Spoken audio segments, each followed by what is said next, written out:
Hello, everyone, and welcome to another exciting edition of Ballin in the Boot. I'm your host, Jace Lejeune. I'm joined with our high school and Southern beat writer, Allison. And it was a hot Saturday for sure. It was in Tiger Stadium. They had people passing out all over the Did you place. say hydrated, Jace?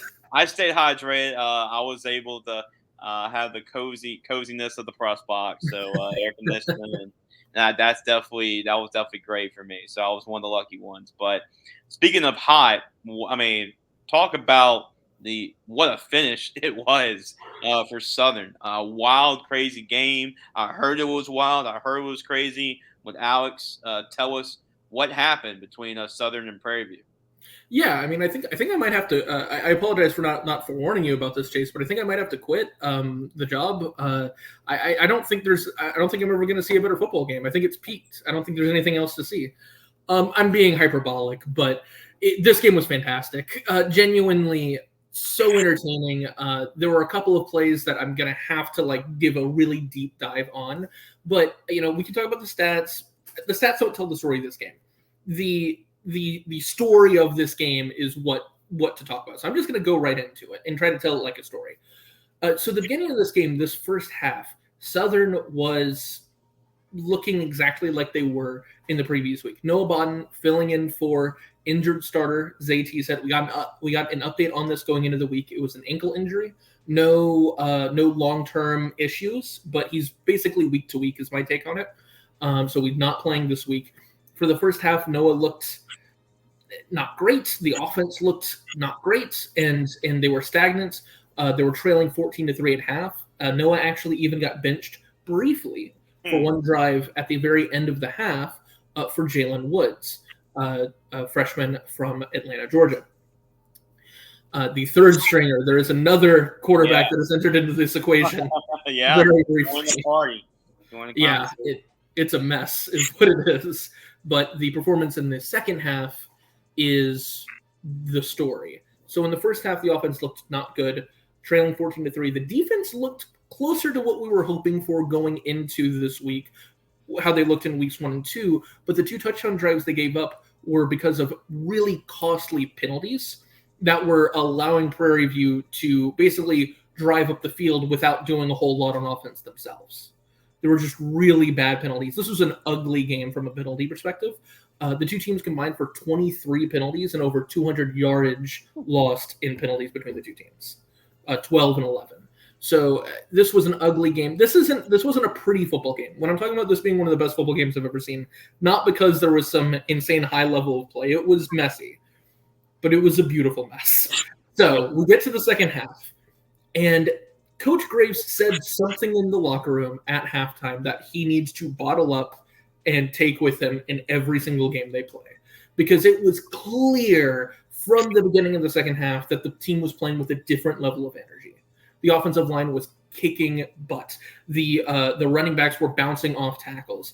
The offense was in rhythm for the first time. The defense was returning to what it wanted to look like. Throughout the entire game, even the first half, star wide receiver Shamar Savage for Prairie View was being bottled up the whole game. That wasn't how they were moving the ball. They were moving the ball in every other way. He was limited to 2 catches the whole game. But it took a while to get back into things. Down 14-3, eventually put a touchdown up on the board to make it a 4-point game. But 2 plays after that touchdown, they break off this crazy long, 70-yard touchdown pass to make it an 11-point game again. And it felt like we were back at the end of the third quarter and we were it was square one again. Despite the fact that it was a quarter where the team was playing a lot better than Prairie View, we were back to square one. So Southern eventually puts together, gets the ball back, has this lightning strike touchdown drive to Chandler Whitfield, Noah Bond to Chandler Whitfield. Noah came back in at the beginning of the second half, played the rest of the game. Definitely played the rest of the game. It was noticeable. Yeah. Lightning strike to Chandler Whitfield. Great yak play by Whitfield. He does the rest. It's a 10 yards down the field, but he breaks a tackle and looks electric going the other 30. Failed the 2-point conversion, make it 21-16. Mm-hmm. The defenses slow people down for a little bit. We get about halfway through the fourth quarter. Prairie View has the ball, and you need to hold them to a field goal to stay in the game, right? It's one of those classic situations where hold them to a field goal, you're still in the game because it's an 8-point game. Mm-hmm. But if you give up a touchdown, the game's practically over. Mm-hmm. Southern forces the field goal. It is good. It's a long field. It's like a 50-yard field goal, but it's good. Mm-hmm. Makes it 24-16. Southern gets the ball with like 5 minutes to go. It's almost certainly the last possession. You have to think of it like the last possession. And the whole offense just starts clicking. Chunk play, chunk play, chunk play. Only one pass got thrown in the drive itself. Every other play was a handoff to C.J. Russell.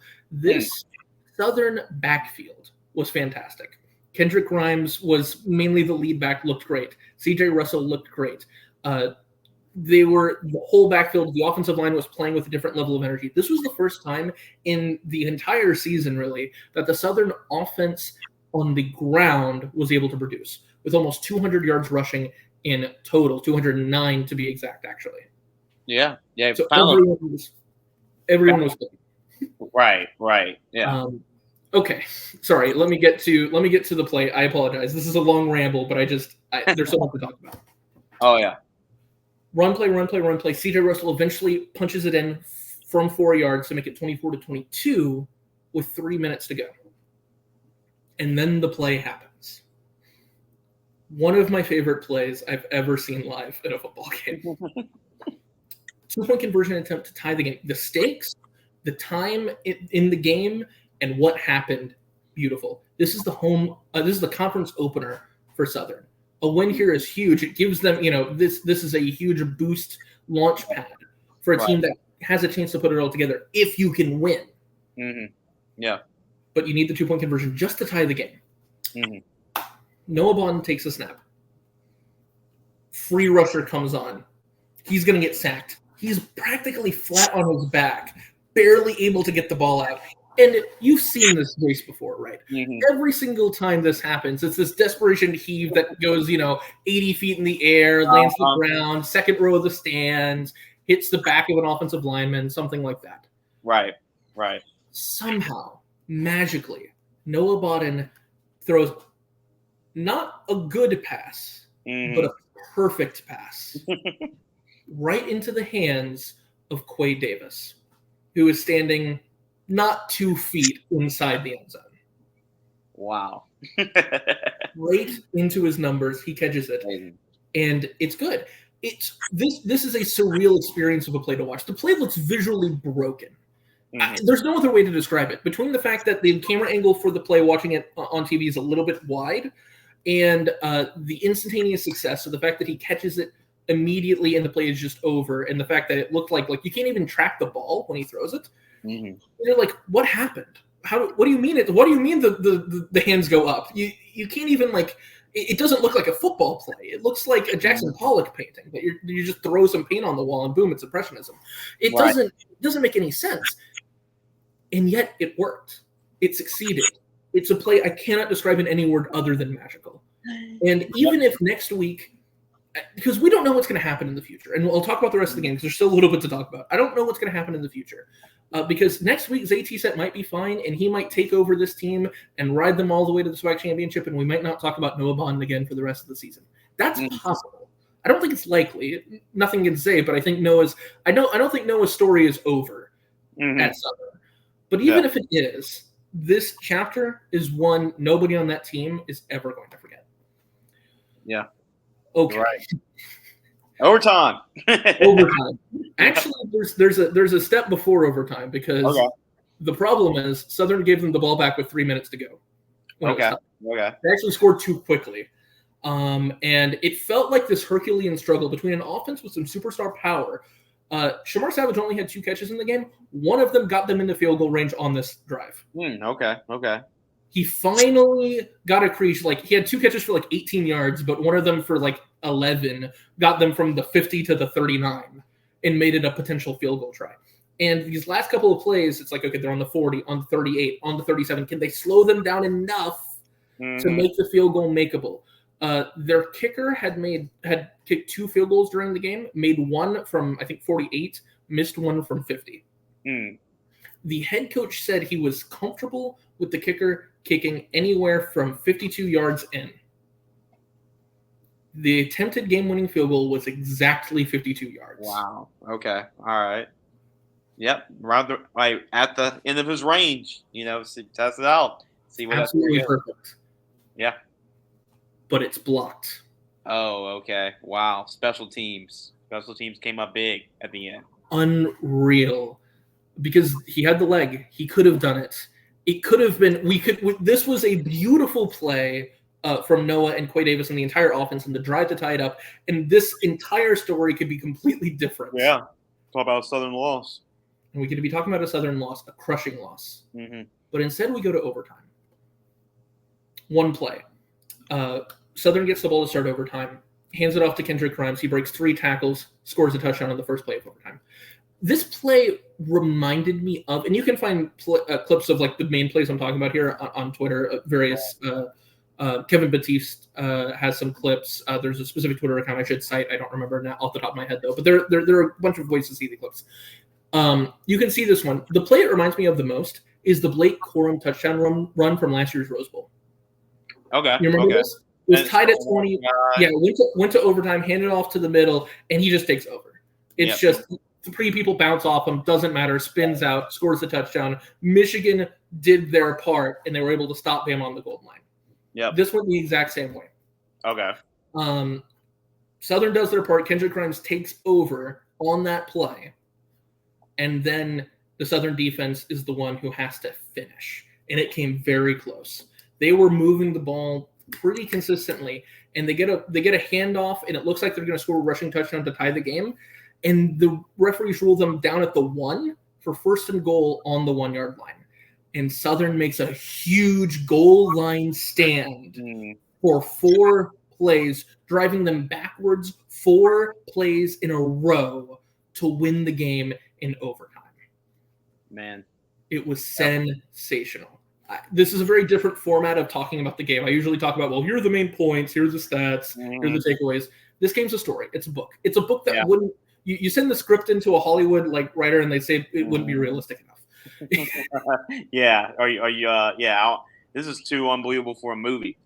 So you're right about that. But this is a type of win for Southern, like you mentioned, Alex, that could really turn around really the whole complexion of this team, just the mindset of this team. This is a huge win, and knowing that they had to overcome some adversity. They were down by double digits early in this one. You talked about, the quarterback carousel has been going all the way around. Noah Ballin got benched, came back.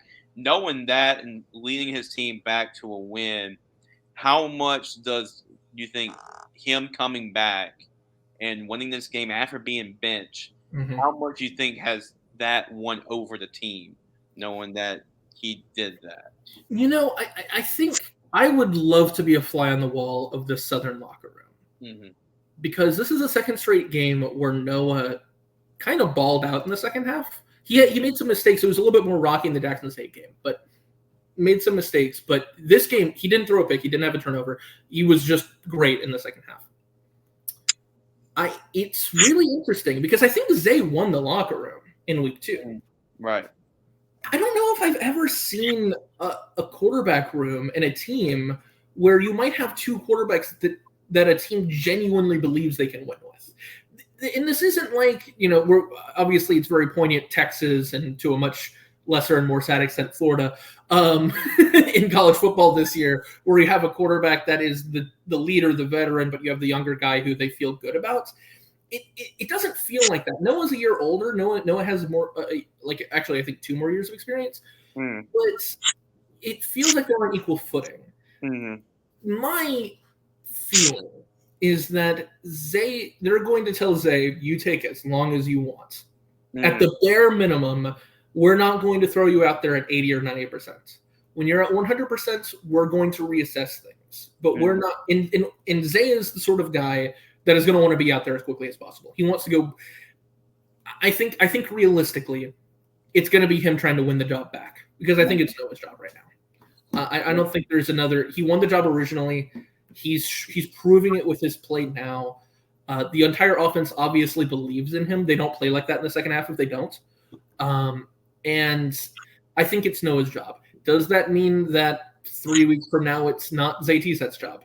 Absolutely not. It could mean anything. And I think, honestly, I think they feel good about both quarterbacks. Yeah. And I think even the fact that they brought in Woods to give him a chance for a drive, they might also feel good about him if it came to that. So, Coach Graves told us at the beginning of the season, before the season started, that it took a very long time to make the decision because he felt that good about everybody. It sounds like coach speak when he says it. It sounds like, yeah, okay. Actually, you feel really bad about that as a fan because you're like, I think it might be that nobody won the job, because usually somebody wins the job, goes out there in fall camp and wins it. Nobody did that. But it's not because they don't have a guy. It's because I think they might have two.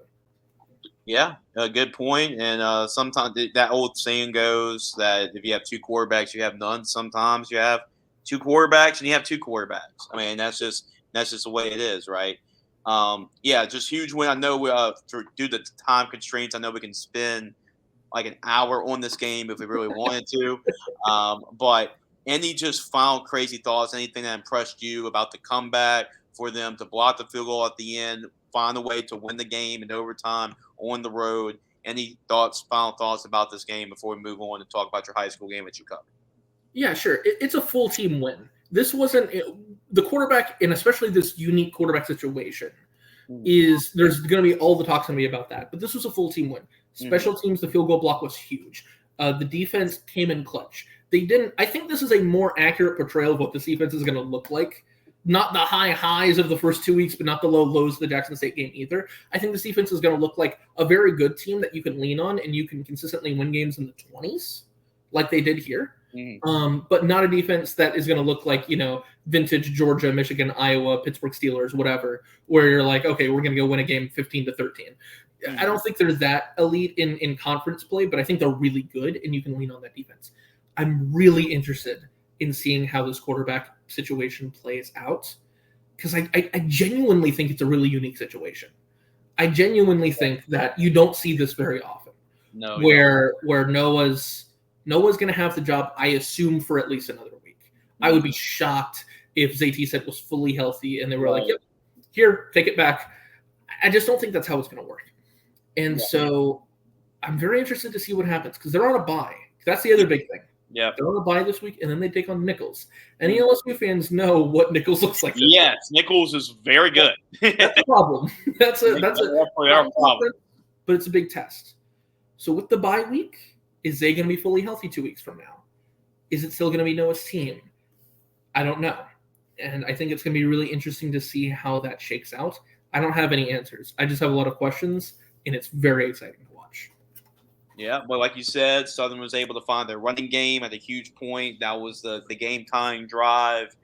Defense stepped up. Special teams stepped up with the block punt. Like you mentioned, Alex, we can talk so much about the quarterback situation, but this was a overall team win. And to win a game like that when it's tight, you have to overcome adversity and all of that. That just makes these type of wins sweeter huge win. And confidence booster. You go you're at a good spot right now. You go into the bye week, you get a chance to get healthy, rest up a little bit, lick your wounds a little bit, and then you go and you take on Nichols, and Nichols has obviously been covering LSU. I mean, Nichols gave LSU a really good shot, so that's going to be interesting to see how they continue, with that positive performance, especially in the second half against Prairie View.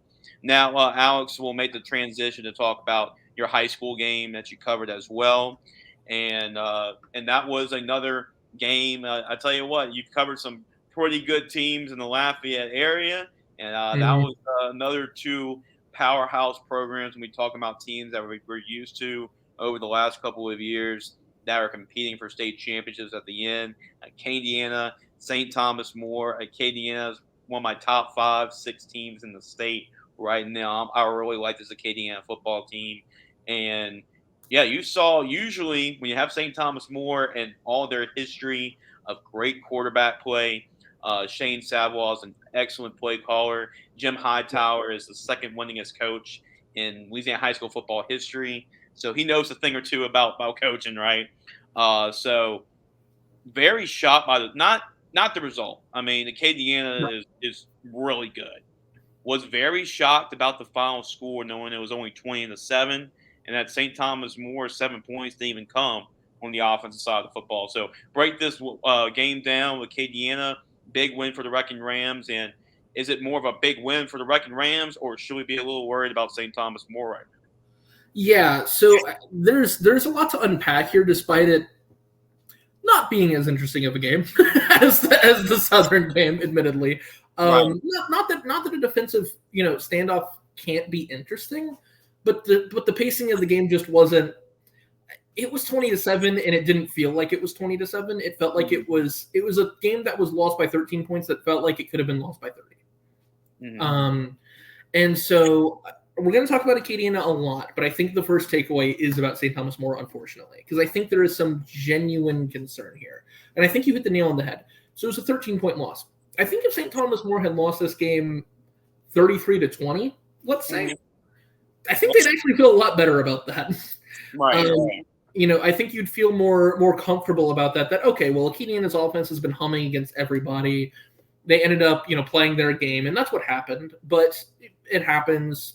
They're a really good team. Don't want to lose at home like that, but it happens. Mm-hmm. They didn't put up an offensive point. You said it. Yeah. It was 20-7, and the 7 came from, again, a player we've talked about a lot on football, Brian Broussard. A scoop and score from him. It's his 6th turnover of the season. Yeah. In just a little bit over 2 games. He's been everywhere. But there's a lot to talk about with Acadiana's offense, and I think Acadiana's offense is legit. Yeah. And there's a reason why it's really good, and getting to see that in person, I think, is really important. But yes, the first takeaway is St. Thomas More. Part of it melds because Acadiana's offense is like this triple option kind of like you're just going to run the ball down.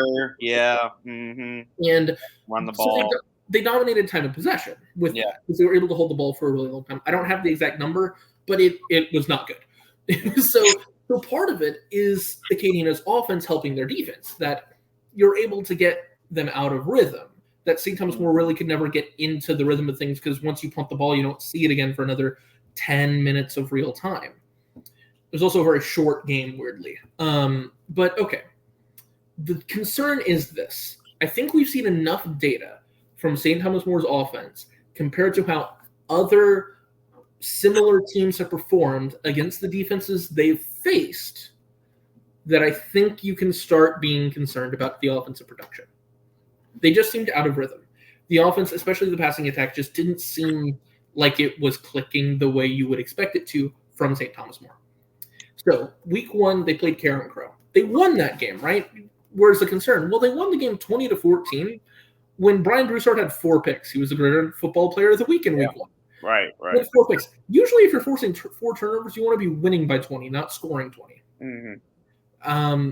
So I think actually, as much as it's a win, and that's great, there is a little bit of in the back of your head, especially looking at how Carencro's defense has performed in the other 2 weeks this season against elite teams, but St. Thomas More is elite too, or at least they're supposed to be, right? Right. So you shouldn't look at them giving up, a score in the 30s to Zachary or a score in 38 points to LCA. I was at that game and say, well, it's LCA's offense. Well, it's Zachary's offense. We're not. No, you're expecting to look like that. Mm-hmm. If you're St. Thomas More, you're expecting to put up points that looks like LCA's offense, if not better. That looks like Zachary's offense. Mm-hmm. That's what you want. You don't want to be scoring 10, 15 points fewer. Week 2, they played Catholic. That's a little bit more understandable. I think Catholic's kind of shut people down all year, more or less, so far. But this game, Acadiana, I talked to the head coach after the game. The defense was kind of concerning. It was Acadiana's offense that looked so good in the first 2 weeks. Right. They lost that game to Russ, and the final score was like 35-27, something like that. I think 35-28, I think. 35-28. They lost. They beat Zachary, but the score was like 43-28. So they're giving up high 20s, low 30s in both of these games. Final score isn't the only indicator of how well the offense does. But I was at this game. They scored 0 points. They deserved to score 0 points. It was not good. There was a garbage time. They're down by 13 with a minute to go. They almost scored at the very end. But honestly, I wish I had the stats for this game in 2 specific key areas. The first of which is the total yardage for St. Thomas More, because I think that number would have been really concerning. I know Dustin Arnott does a great job of absolutely covering the stats for Acadiana. I get a lot of stuff from him. so he does a great job covering the Wrecking Rams. I think the Wrecking Rams, which not surprisingly, I mean, they ran for 335 yards on the ground as a team. So I mean, but the thing is, Alex, is that they've always can run the football, but I feel like they have the threat of the passing game with Aiden DeBetta, with his brother Colin. You have Russell Babineau you can throw the ball to. So it's not like, okay, let's just load the box and shut down the running game. Like, they can pull it up and beat you through the air if they need to. I think that's what makes them a little dangerous.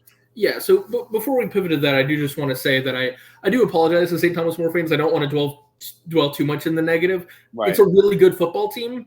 It's just that with the sky-high expectations they have, and the other thing is that Acadiana's defense came to play, so it's not to belittle what Acadiana did, because St. Thomas More concerns, Acadiana puts a shutout on defense. That's amazing. Mm-hmm. That's a huge step up for them, and it's a huge deal that they were able to do that and put that on the resume and put together a game like that. One of Coach McCullough's first takeaways in our interview was that the defense stepped up, and he wanted them to step up.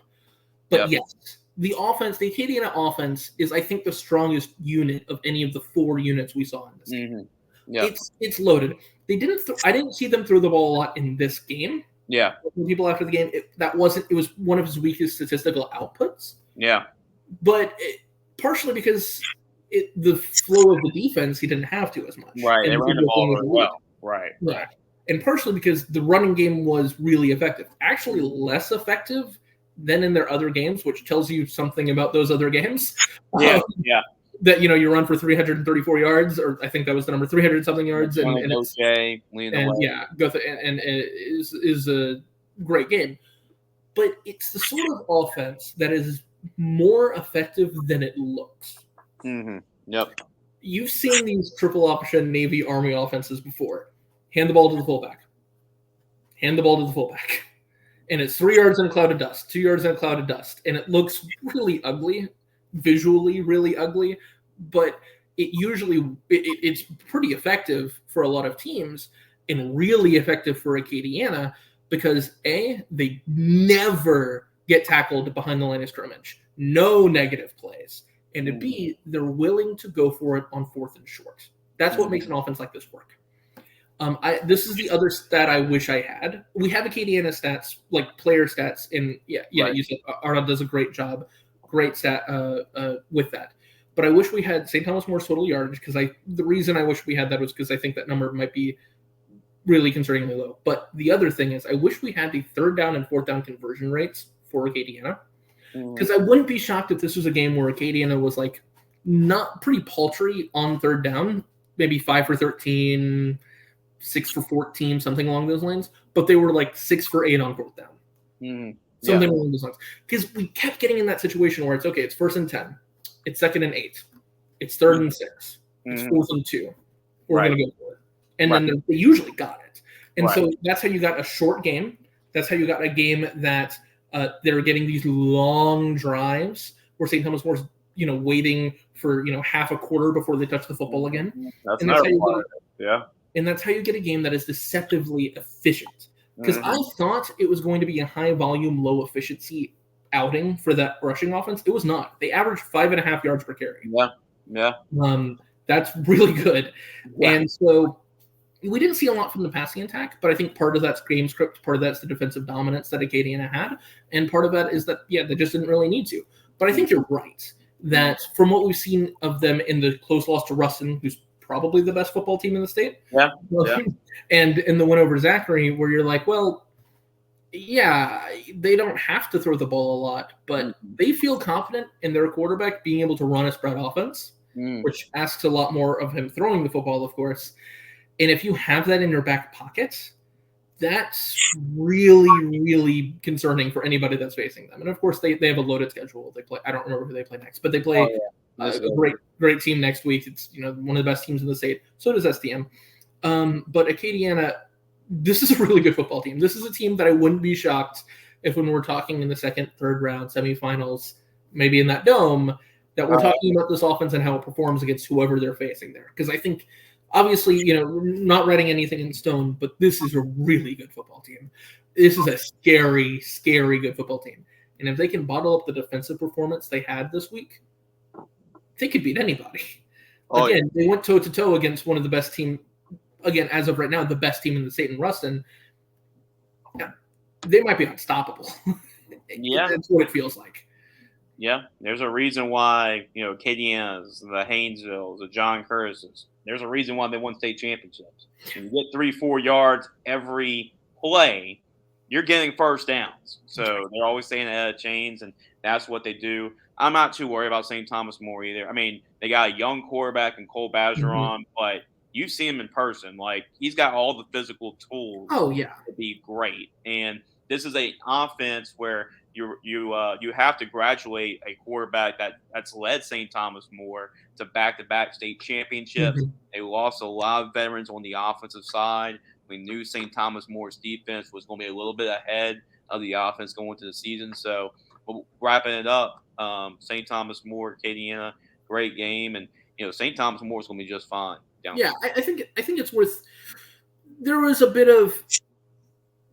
You have to curb the expectations a little bit because of the new quarterback and because of all the offensive turnover, and that the St. Thomas More team was going to look a little bit different because of that. So that's not that surprising. I think ultimately you don't want to be too doom and gloom about that because of everything you just said. It's a new quarterback. It's a young quarterback. You're absolutely right. He has all the physical tools. It's just about putting it all together and having it fit in the offense. And there might not be an offensive coordinator in the state that you trust more to figure that out with the young quarterback than Mr. Savoie. So it's early in the year too, right? It's week 3. And with a young quarterback like that, hurricanes, bad weather, it's been So with a young quarterback like that, you can trust that there's a very good chance. I've said all this. There is a concern, genuine concern for St. Thomas More, but it's not like I'm just balling up the whole season and throwing it in the trash. It's nothing like that.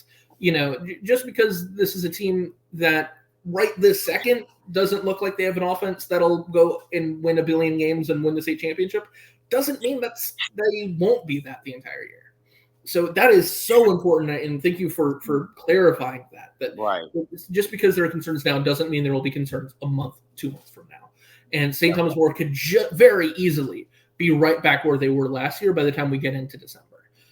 It's entirely possible. It's just a matter of what's going to happen with that offense, with the young quarterback, with Chance Bergeron, and with everything around him working the way it has in the past.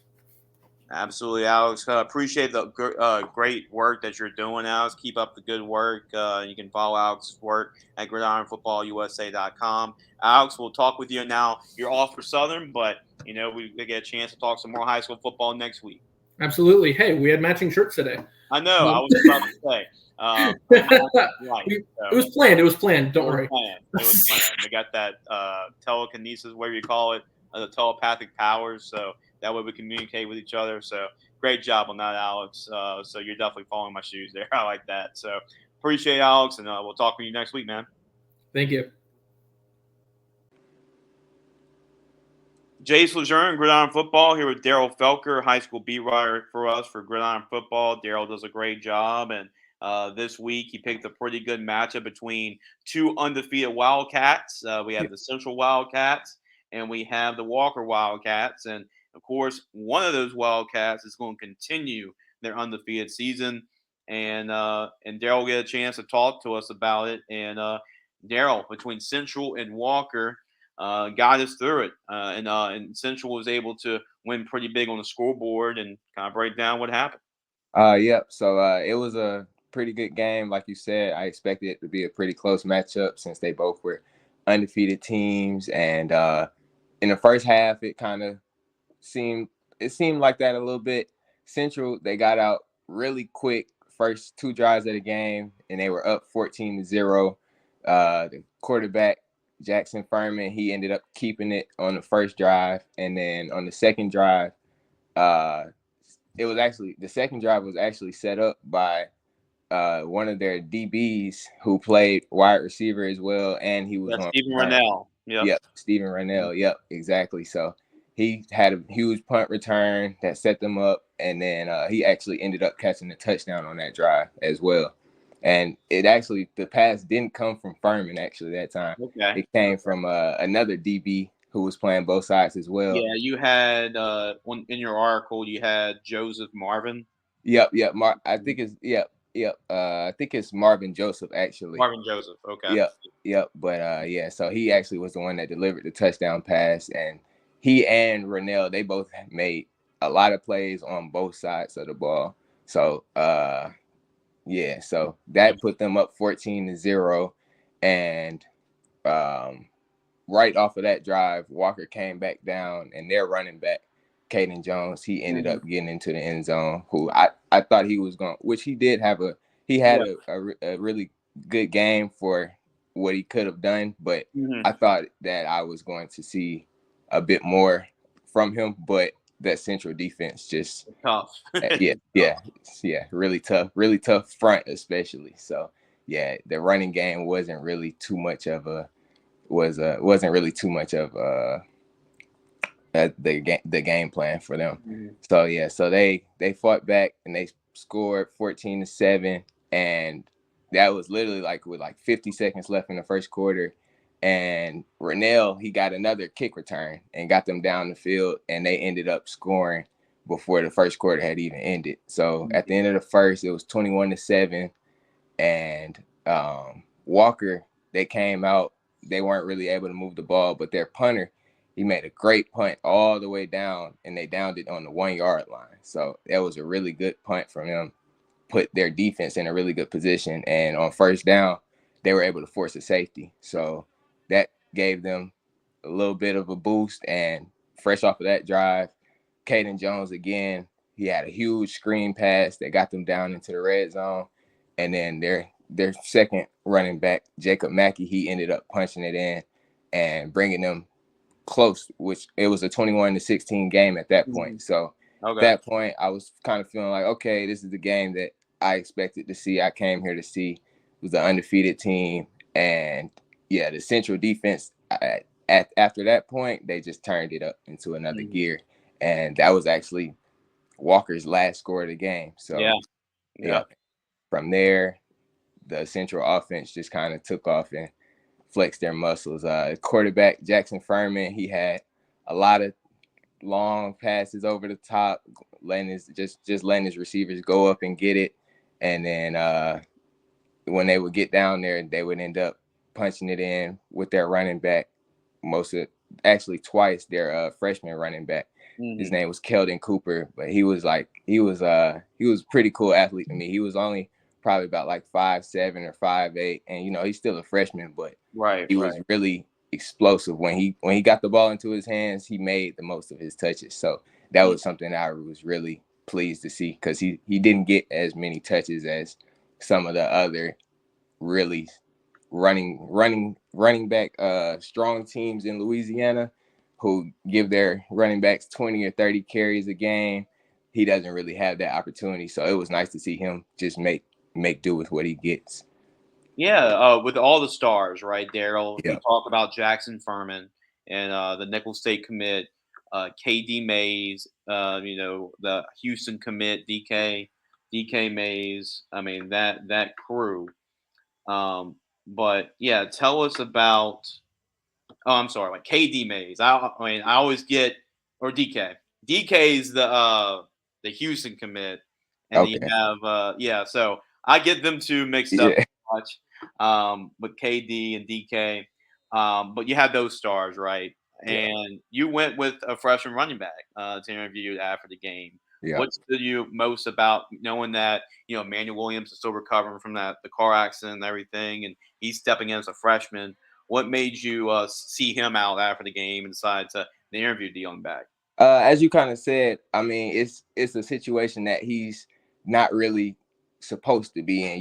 If it weren't due to some unfortunate circumstances, he would be the backup right now as a freshman. He's just coming in.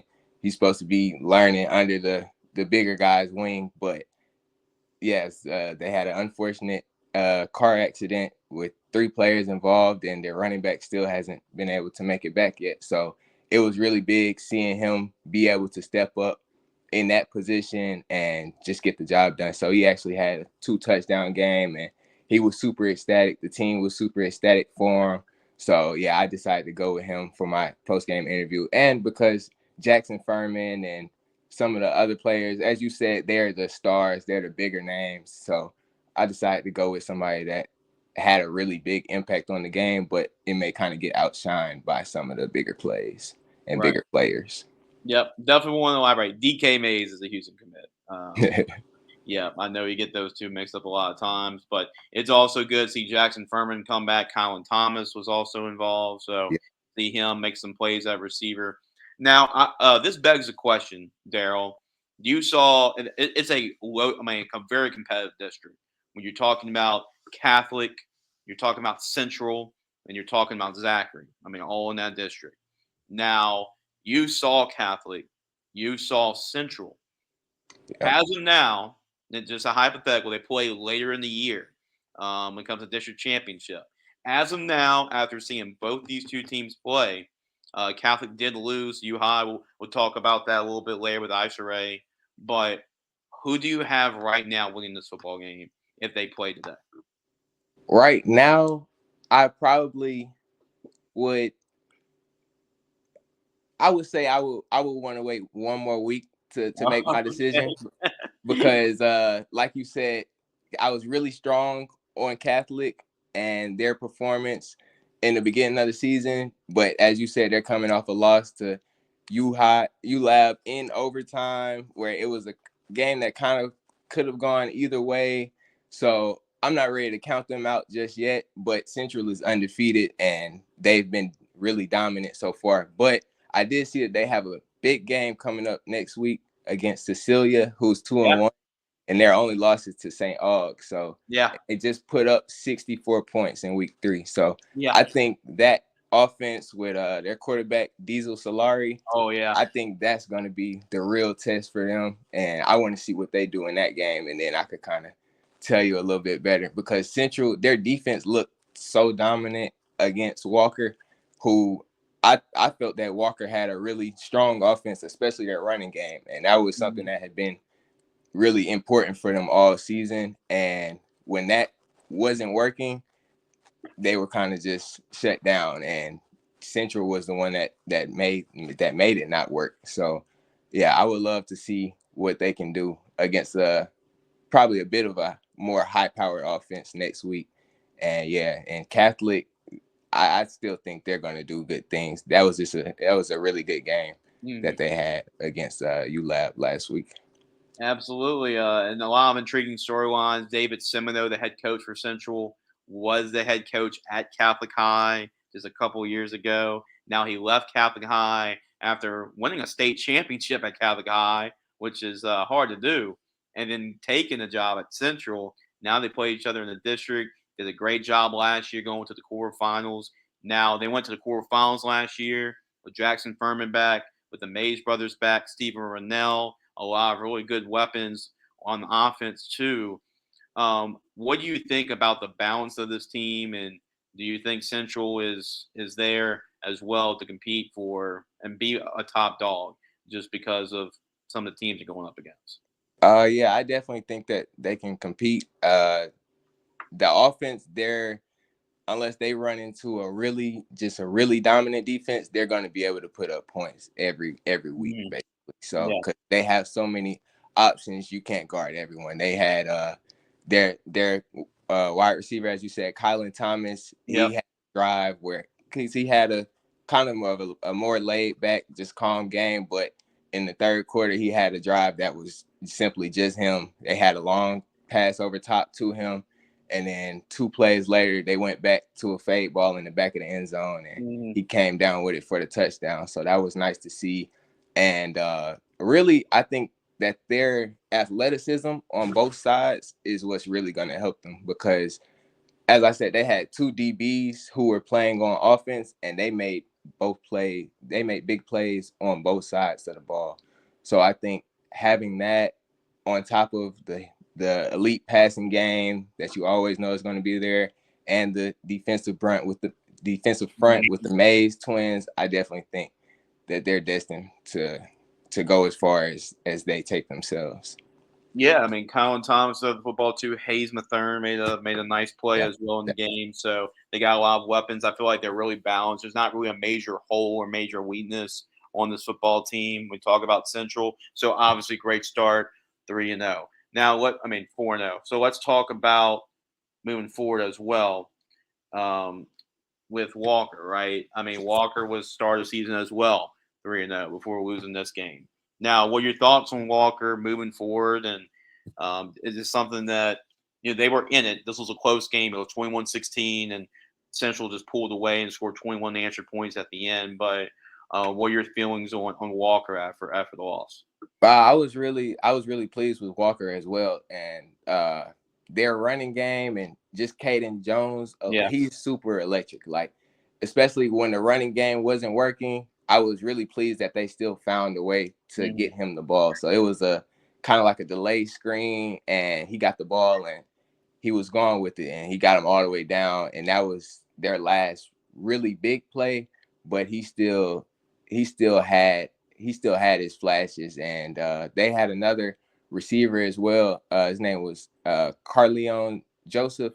He was number one, but yeah, he had some really big plays as well. He had a long catch down the sideline, and he had another screen pass as well where he used his vision and he got through there and he took off and he was gone almost down to the end zone. So they have a lot of potential, and I mean, so far it's been working really well for them. As I said, they were both undefeated entering this week. So not to knock Walker at all, I think that it was just a tough matchup for them versus Central, who is so complete in all aspects.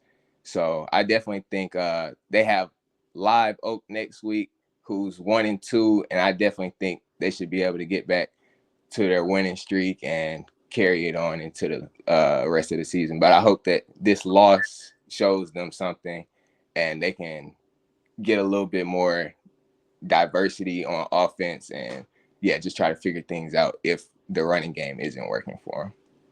Yeah, and really, Coach Mahaffey does a great job with that program. He was the head coach at U High. I mean, kind of like David Semino, left a big name program, and for a team that's a big school, but hasn't had as much success as the previous stop he was at, and he's doing great things at Walker. Before I let you go, I have to let you comment on the interesting jersey combination in Walker's backfield, right? Because I think Troy Sylvie, he wears 48 or something. Yeah. And then Caden Jones wears 94. Yeah, 48 and 94. Yeah, that was a crazy read option to look at. That was just a crazy backfield to look at. Like, I was very shocked. And I had seen Caden Jones before the game, but I wasn't too familiar with their quarterback. So I saw him warming up before the game, and he threw his jersey on. I was like, is that the quarterback rocking 48? But yeah, so I mean, it definitely was just a little bit wacky, but I think, that's kind of what makes them them. And,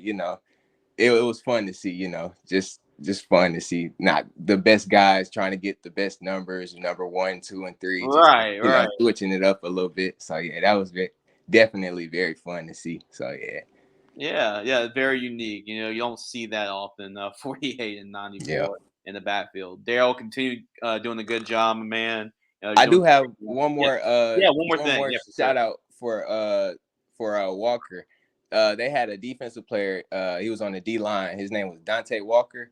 Okay. And even though Walker was facing a deficit the whole time, he was in the backfield making plays and still bringing that energy for the team that, nobody else, I didn't really personally see from anybody else as much as him. So even in a loss, he still played really hard, made some big plays for him. So I definitely wanted to make sure he got a shout out, at least to just let him know, just keep doing what he's doing, because just bringing that energy to the team, it definitely provides a spark for them on defense. So yeah, I'm sure he appreciates that, Darryl. Appreciate you coming on, man. Keep up the great work. You can follow Darryl's content at gridironfootballusa.com. And Darryl, we'll talk next week and talk about the next game that you're covering this week.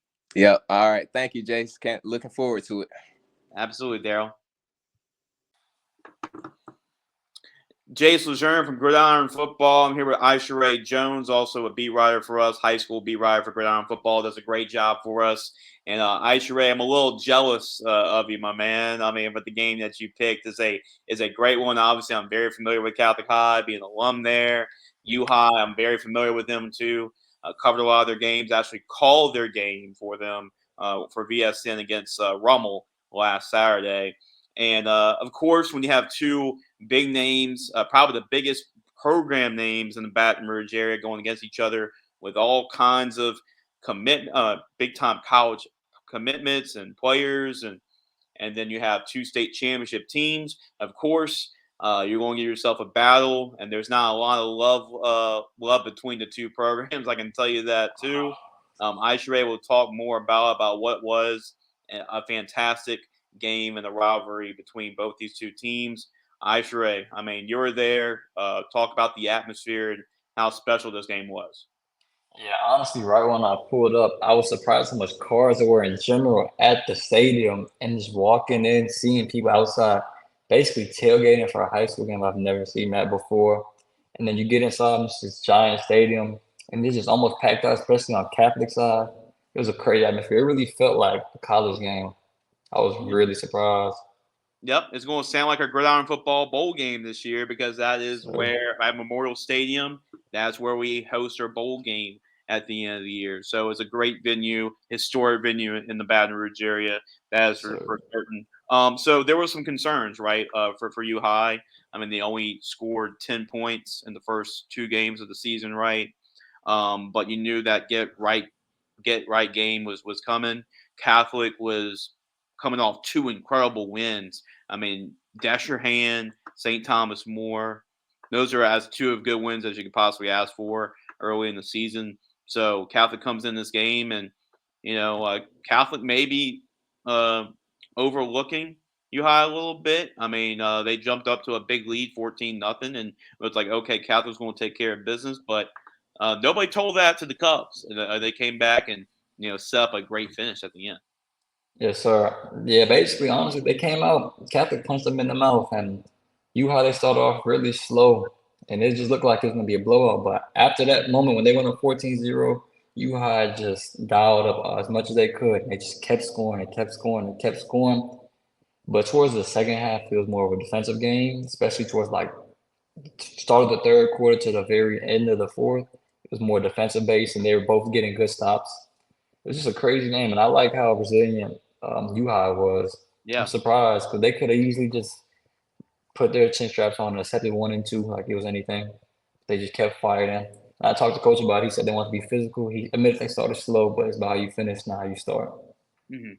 What do you thought was a turning point for this team? When you're struggling in the first two games, I know they played Rummel. Rummel's a great football team, probably one of the best and the hottest teams in the state right now. But they struggle offensively the first couple of games. They're down 14-0 to a hot Catholic team too. What do you think was the turning point for this U High team in that game?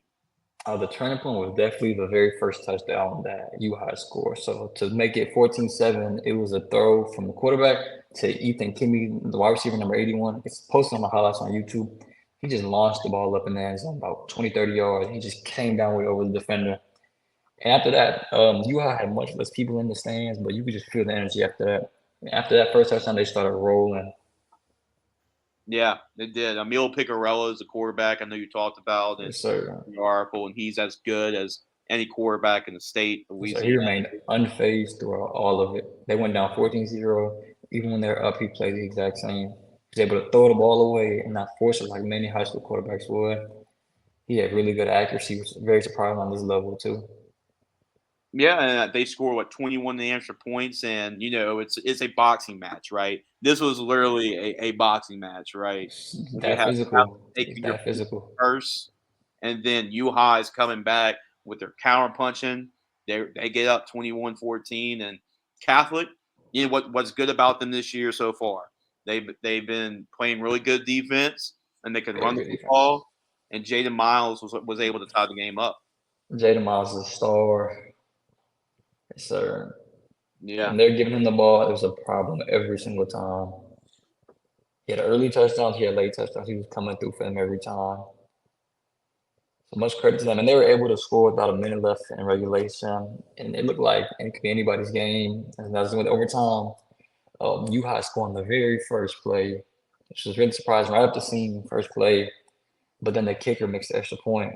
Yeah. And everybody thought that was going to come back to bite them. Mm-hmm. But, I mean, honestly, Catholic got the ball next.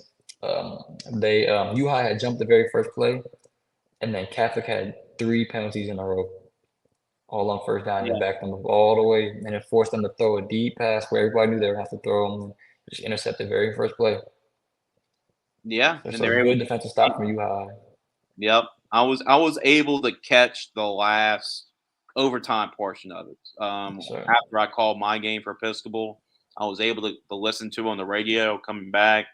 And it shocked me a little bit because the last thing I was trying to keep up with what you've been tweeting about Isharay, but calling the game and a lot of stuff going on is kind of tough. But I did see Catholic go up 14-0. I saw you post that. I'm like, oh, this ain't looking good for U-High. It was like Catholic's going to just kind of cruise control and win this football game. But I get in the car, they're talking about overtime. I'm like, what happened? After it was 14-0, and Catholic rarely does lose when they jump up to a big lead like that. But great resilience from U-High. They got an interception in the end zone, the game-winning play when they needed it to. That's back-to-back years where U-High defeated Catholic High. Catholic High won the championship last year. U-High beat them again this year in the regular season. Last year was a thrower. U-High won on a game-winning field goal last year, and this time they won on the last play. So that's back-to-back years U-High was able to win on the last play of the game against Catholic. And it's crazy that, I don't know, but U-High's got Catholic's number right now. Yes, sir. It looks like, and it looks like this is a big rivalry. I did not know the significance of this rivalry until about after the game, honestly. Now, you can feel the energy during and before the game, but after the game, when U-High won, all the players stormed the field and ran to Catholic student section and just started taunting them. Like, you could feel the energy, just sort of like the hate towards them, towards one another. Right. It means more. This game does mean more. I did hear about that, but that was just kind of amping up as the game was. Like, it just kept on pressurizing. Catholic student section, they were chanting towards all the players on U-High throughout the whole game. It just, you can really feel the rivalry in that. Yeah, absolutely. I mean, this is now there's no love lost between the two. I can tell you that between these both programs. But huge win for U-High, for Andy Martin, for the Cubs. Huge win. I mean, I know they were 1-1. If they lost this game, okay, like 1-2. But the schedule sets up, you're going to be fine down the stretch. But this is huge for really the morale of the team. Like the last 2 years, they fell just short of going to the state championship game. So this was really huge for this team early in the season to say, hey, this is a type of game like you go and look maybe later in the year and U-High's in the state championship game. They're going to talk about this as maybe the turning point of their season. So I believe it is. I honestly believe it is. Yeah, absolutely. And then Catholic, right? We talk about U-High, how much of a big win this is for U-High, and this was huge. I mean, last week I called the U-High game against Rummel. U-High won 13 to.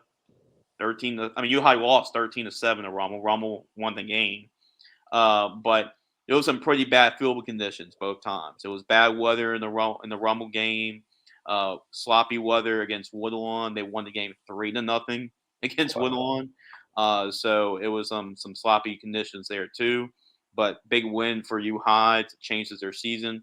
What about Catholic though? What do you think Catholic can come from here? They start the season 2-0. They look really strong. Great start to the season, but now you have some adversity going, right? Because you lose to U-High, which is a big rival for them. What do you think the morale is of this Catholic team moving forward after you lose to a team that's a big rival, and they're going to be hearing about it for the next year for sure? Oh, obviously it's deflating to lose a game where you go up early like that, but I think that they'll bounce back. Honestly, it's a punch in the mouth to lose like that, especially a rivalry game. But next week they play 2-1 West Monroe, which is a good team, but I think they'll be able to bounce back though.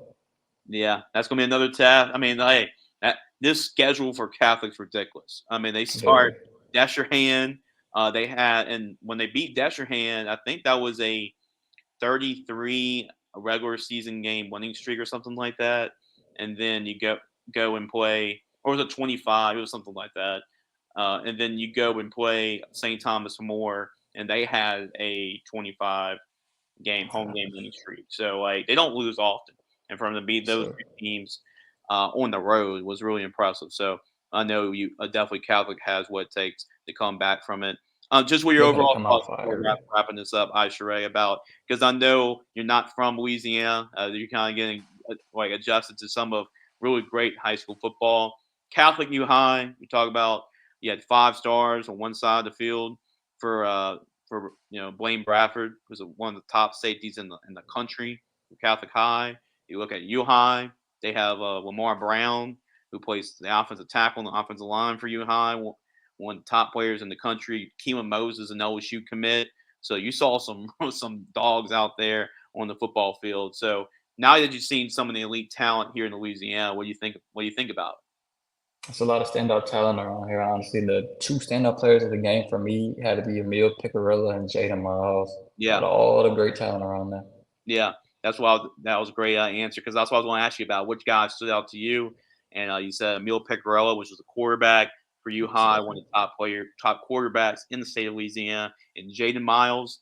Isharay, I'm not sure how familiar with are you with Catholic High's tradition at running back, but they've always had great running backs. Clyde Edwards-Elaire played running back at Catholic High. Darius Geis, who played running back at LSU, he played at Catholic High. Warwick Dunn was a credible player in NFL as well. He played for Catholic High. So there's been a lot of great running backs that play for the Bears, and it looks like that he's the next guy on the list.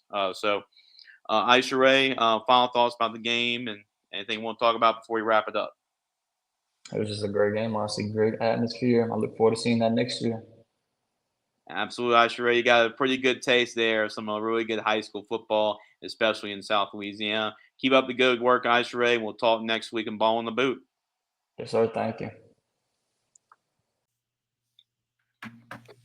Hello, everyone. Welcome to another segment of Ballin in the Boot, and I'm joined by Jacob Colombo, who does a good job with us. What makes him unique than other interns here or other beat writers at Gridiron Football is that he's actually working with hand in hand with a team. So he's actually technically a Istrouma beat writer for Gridiron Football. And, I'm technically a part of the team. I guess, technically part of the team for the Indians. So I know Jacob's pretty invested in what Coach Edwards is doing, what Coach Wade's doing at Istrouma High School. But this was a big opportunity, Jacob. We're going to talk about it. Really, the Indians haven't been challenged in their first couple of games. We talked a whole lot about Kyrie Paul and the start that he's had to his senior season, and then trying to find some of those other playmakers to complement Kyrie Paul as well. But this is really a huge game. The district that Istrouma plays in is really open for grabs.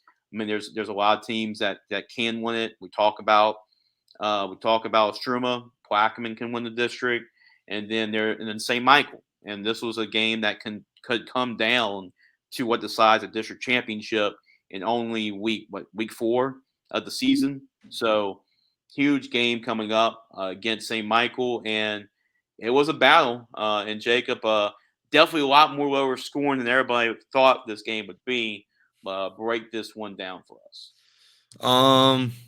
It was just bad execution all on the offensive side for Istrouma. I think total no clear how many penalties they had, but probably 20 would probably be around the area that they got.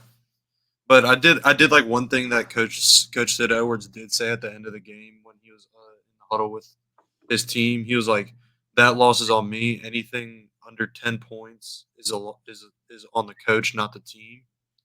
Which, I mean, I understand trying not to put the blame on any side or any specific person on the team, but I think offensively, what Istrouma got held to, it was St. Michael's just had the perfect game plan to corner Kyrie Paul to make bad decisions or just not be able to make efficient runs. So, how were they able to like keep Kyrie Paul in check? Was it just something just like keying on him, or they did a great job of wrapping him up and making sure that he doesn't break off long runs and kind of keep him bottled up where he can't really break the open field? How are they able to contain a special player like Kyrie? I mean, they basically stacked the box with probably 6 people at every single time. They had the safety float down a whole bunch to make sure. I think a big problem too with Istrouma this game was they fumbled the ball 4 times. Hmm. 3 getting recovered by McKin or St. Michael's, and then 1 luckily getting scooped up again by Istrouma. But like all around, Istrouma just looked undisciplined whatsoever, like in every aspect on offense. Like Yeah.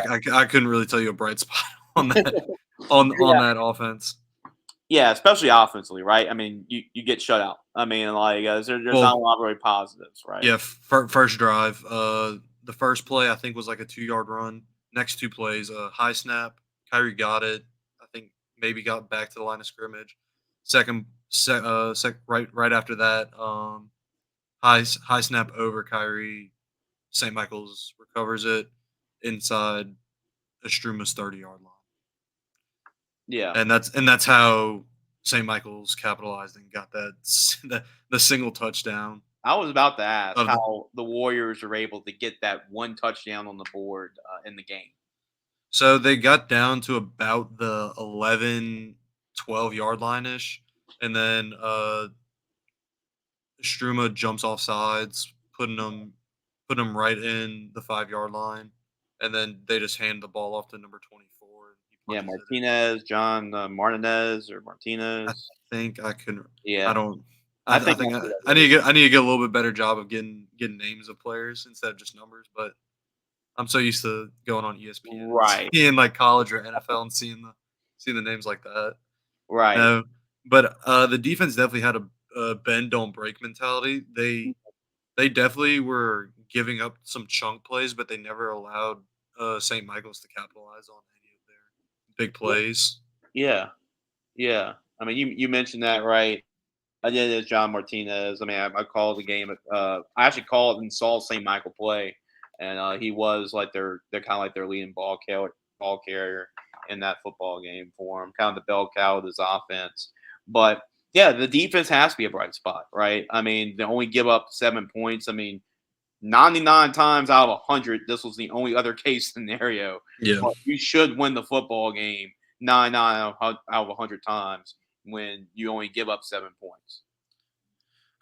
Yeah, I mean, some of the bright sides, while St. Michael's, I think in the second half, they were driving down the field really efficiently. They got into Istruma's like 30-yard line. The QB pulls a QB sneak, and he fumbles the ball. And that like basically took away all that momentum that drive because Istruma got the recovery. And then I believe number 6 for Istruma got an interception on just a high thrown up ball. And I mean, just overall, but like both sides offensively were real sloppy. Mm-hmm. St. Michael's just capitalized on good field position on that poor play on the offensive side from Istruma. That was one of those games where everything's going wrong, and whatever team does less wrong, not necessarily right, is going to win the game. And that's what St. Michael's did. It's like what most people say: whoever has the least amount of penalties usually wins the game. Mm-hmm. And that can be far from the truth from this game. Yeah. Like I think St. Michael's maybe only had maybe 5 penalties the whole game, so they kept it very clean. And one thing I did like to see though, Kyrie Paul, I was fielding a couple of his punts before the game started, just because I was on the sideline and everything.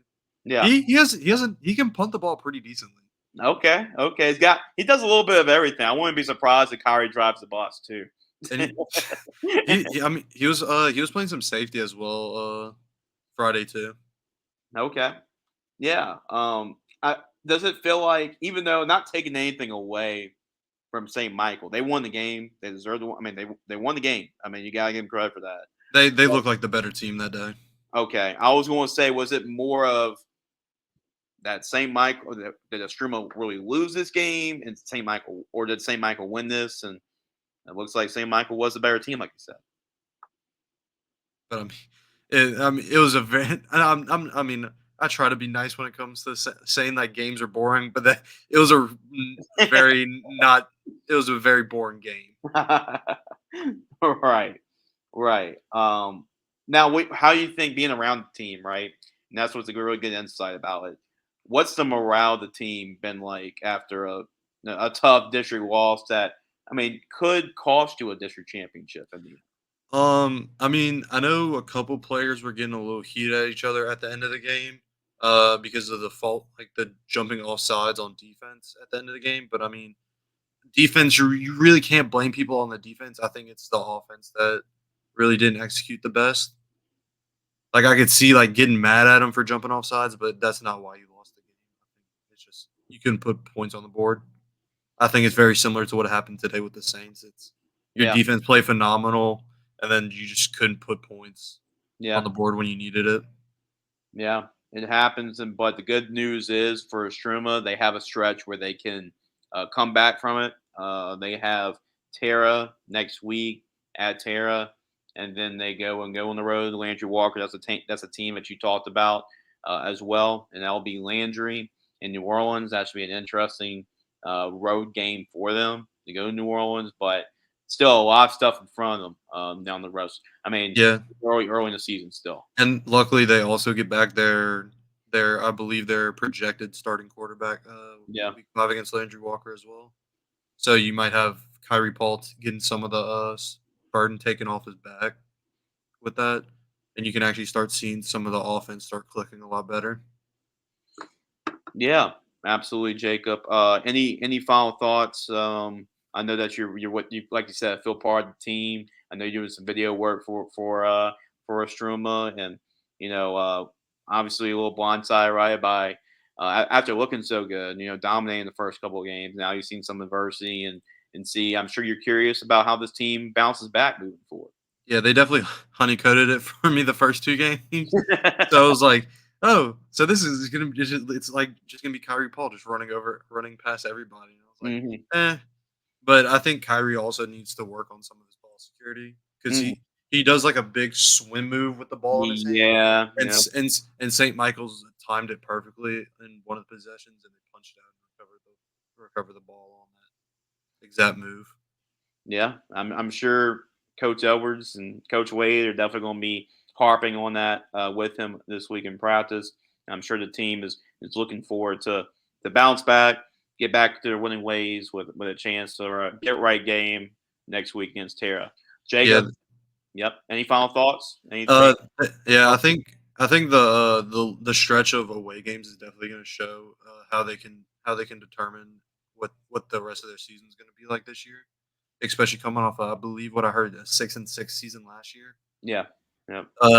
They had a player at the end of the game huddle.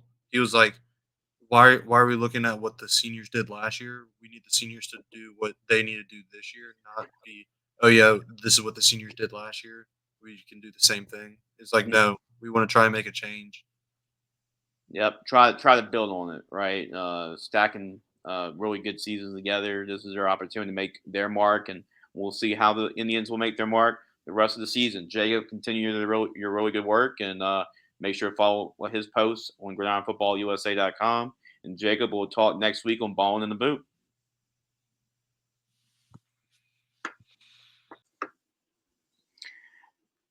Hello, everybody. Welcome to another exciting segment of Ballin in the Boot. And, of course, it's always great to have some insight from our beat writers and the games that they cover, but it's always great to get insight on just kind of getting a scope around the state of Louisiana. And we have Crescent City Sports and Rigorous Sports Media and one of our former gridiron football interns as well, Grant Chachere, doing an excellent job with Crescent City Sports and Rigorous Sports Media. So, Grant, another week in the books, Louisiana high school football. Even though the first 2 weeks were crazy when it comes to weather, right? Well, this week was crazy and just the football guys decided it was going to be a crazy week. Just some of the results we're able to see. But Grant, your reactions to what was another crazy week that's been kind of par for the course so far this season. Oh yeah, I mean, there's been a lot of crazy games. I mean, Calvary losing to Franklin Parish wasn't anybody's bingo card. I think that was the biggest shocker this weekend across the state, just given how powerful Calvary's been. And then Franklin Parish, they're a good program. They got some players, including their quarterback, Desarian Elias. But I mean, I don't think anybody expected them to have the start they did, especially and also including beating Calvary. I mean, just a lot of crazy close games. A lot of teams from the state beat some teams and out of state. Rusty beat Longview. Brother Martin beat the Legacy School of Sports Sciences in a very close game and went back and forth. Brother Martin was able to win in like the final 2 minutes. It went back and forth like the final 3 minutes. It was crazy, but just a good overall weekend for high school football in the state of Louisiana, Jace. Yeah, you mentioned success, right, in other states. When you're going to Texas, when you're going to Arkansas, when you're going to these neighboring states, and you're doing a great job of going over there and representing the booth, representing Louisiana, winning those football games, and that's what makes Louisiana strong. When it comes to per capita, Louisiana's right up there with Georgia and some of those states, right, in terms of producing NFL talent. And you saw, especially in Louisiana, that they're able to go and not only go into other states and play against teams from other states and win, but beat some of those states' best teams. So that really shows you how strong really the state of Louisiana is. Oh yeah, Jace. I mean, everyone knows how strong the state of Louisiana has been. I've always said this to people. It's like, in terms of areas, the two best areas in terms of producing talent, to me, has always been Louisiana and South Florida in terms of per capita, right? I mean, of course, Texas has more, and the whole state of Florida has more. That's why I specifically say South Florida. But just in terms of producing not only college players but NFL players, I mean, I don't think those two areas. I mean, think about this: LSU's run and from like 2000 through right now, really. I mean, I guess you could say 2019. The last 2 decades is because LSU has kept all those guys in the state. And that started with Saban, continued with Les and Coach O. But then Brian Kelly's also made it a mission to keep the best players in the state. And given the next couple of classes that are coming through the state, he's made it a mission to keep as many kids in the state as possible. Considering the fact that before Saban got there, a lot of kids left Louisiana, right, to go elsewhere. I mean, I've told you this before, but my dad was quarterback of Brother Martin in the mid-'80s, and he had 2 teammates. One was a tight end, and one was a defensive lineman. They were both parade All-Americans, and they both went to Notre Dame and Michigan. Yeah. That if we were talking about the year 2024, at least one of those guys would be committed to LSU, right? Yeah. Right. And that's what. And Miami did the same thing in the 80s, where they locked down. They called it the state of Miami. That's what Howard Schnellberger called it. Right. And it was from like Tampa, Miami, Daytona, like all of South Florida.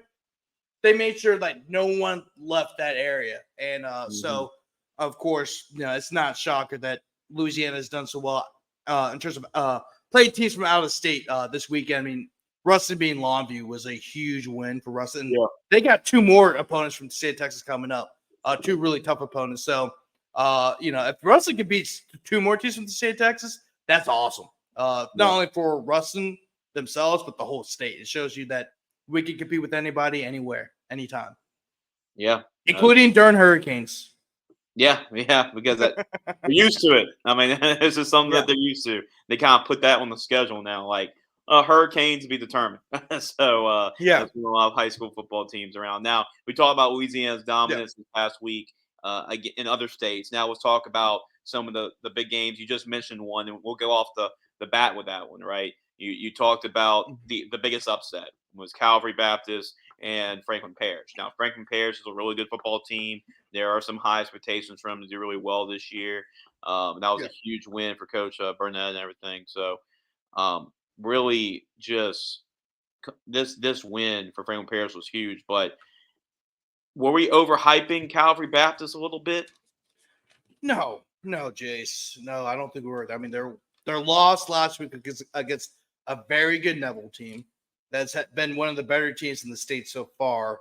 And then you also have to include, like, Franklin Parish is a great program, right? And they're 4A, so they are in fact a bigger school than Calvary.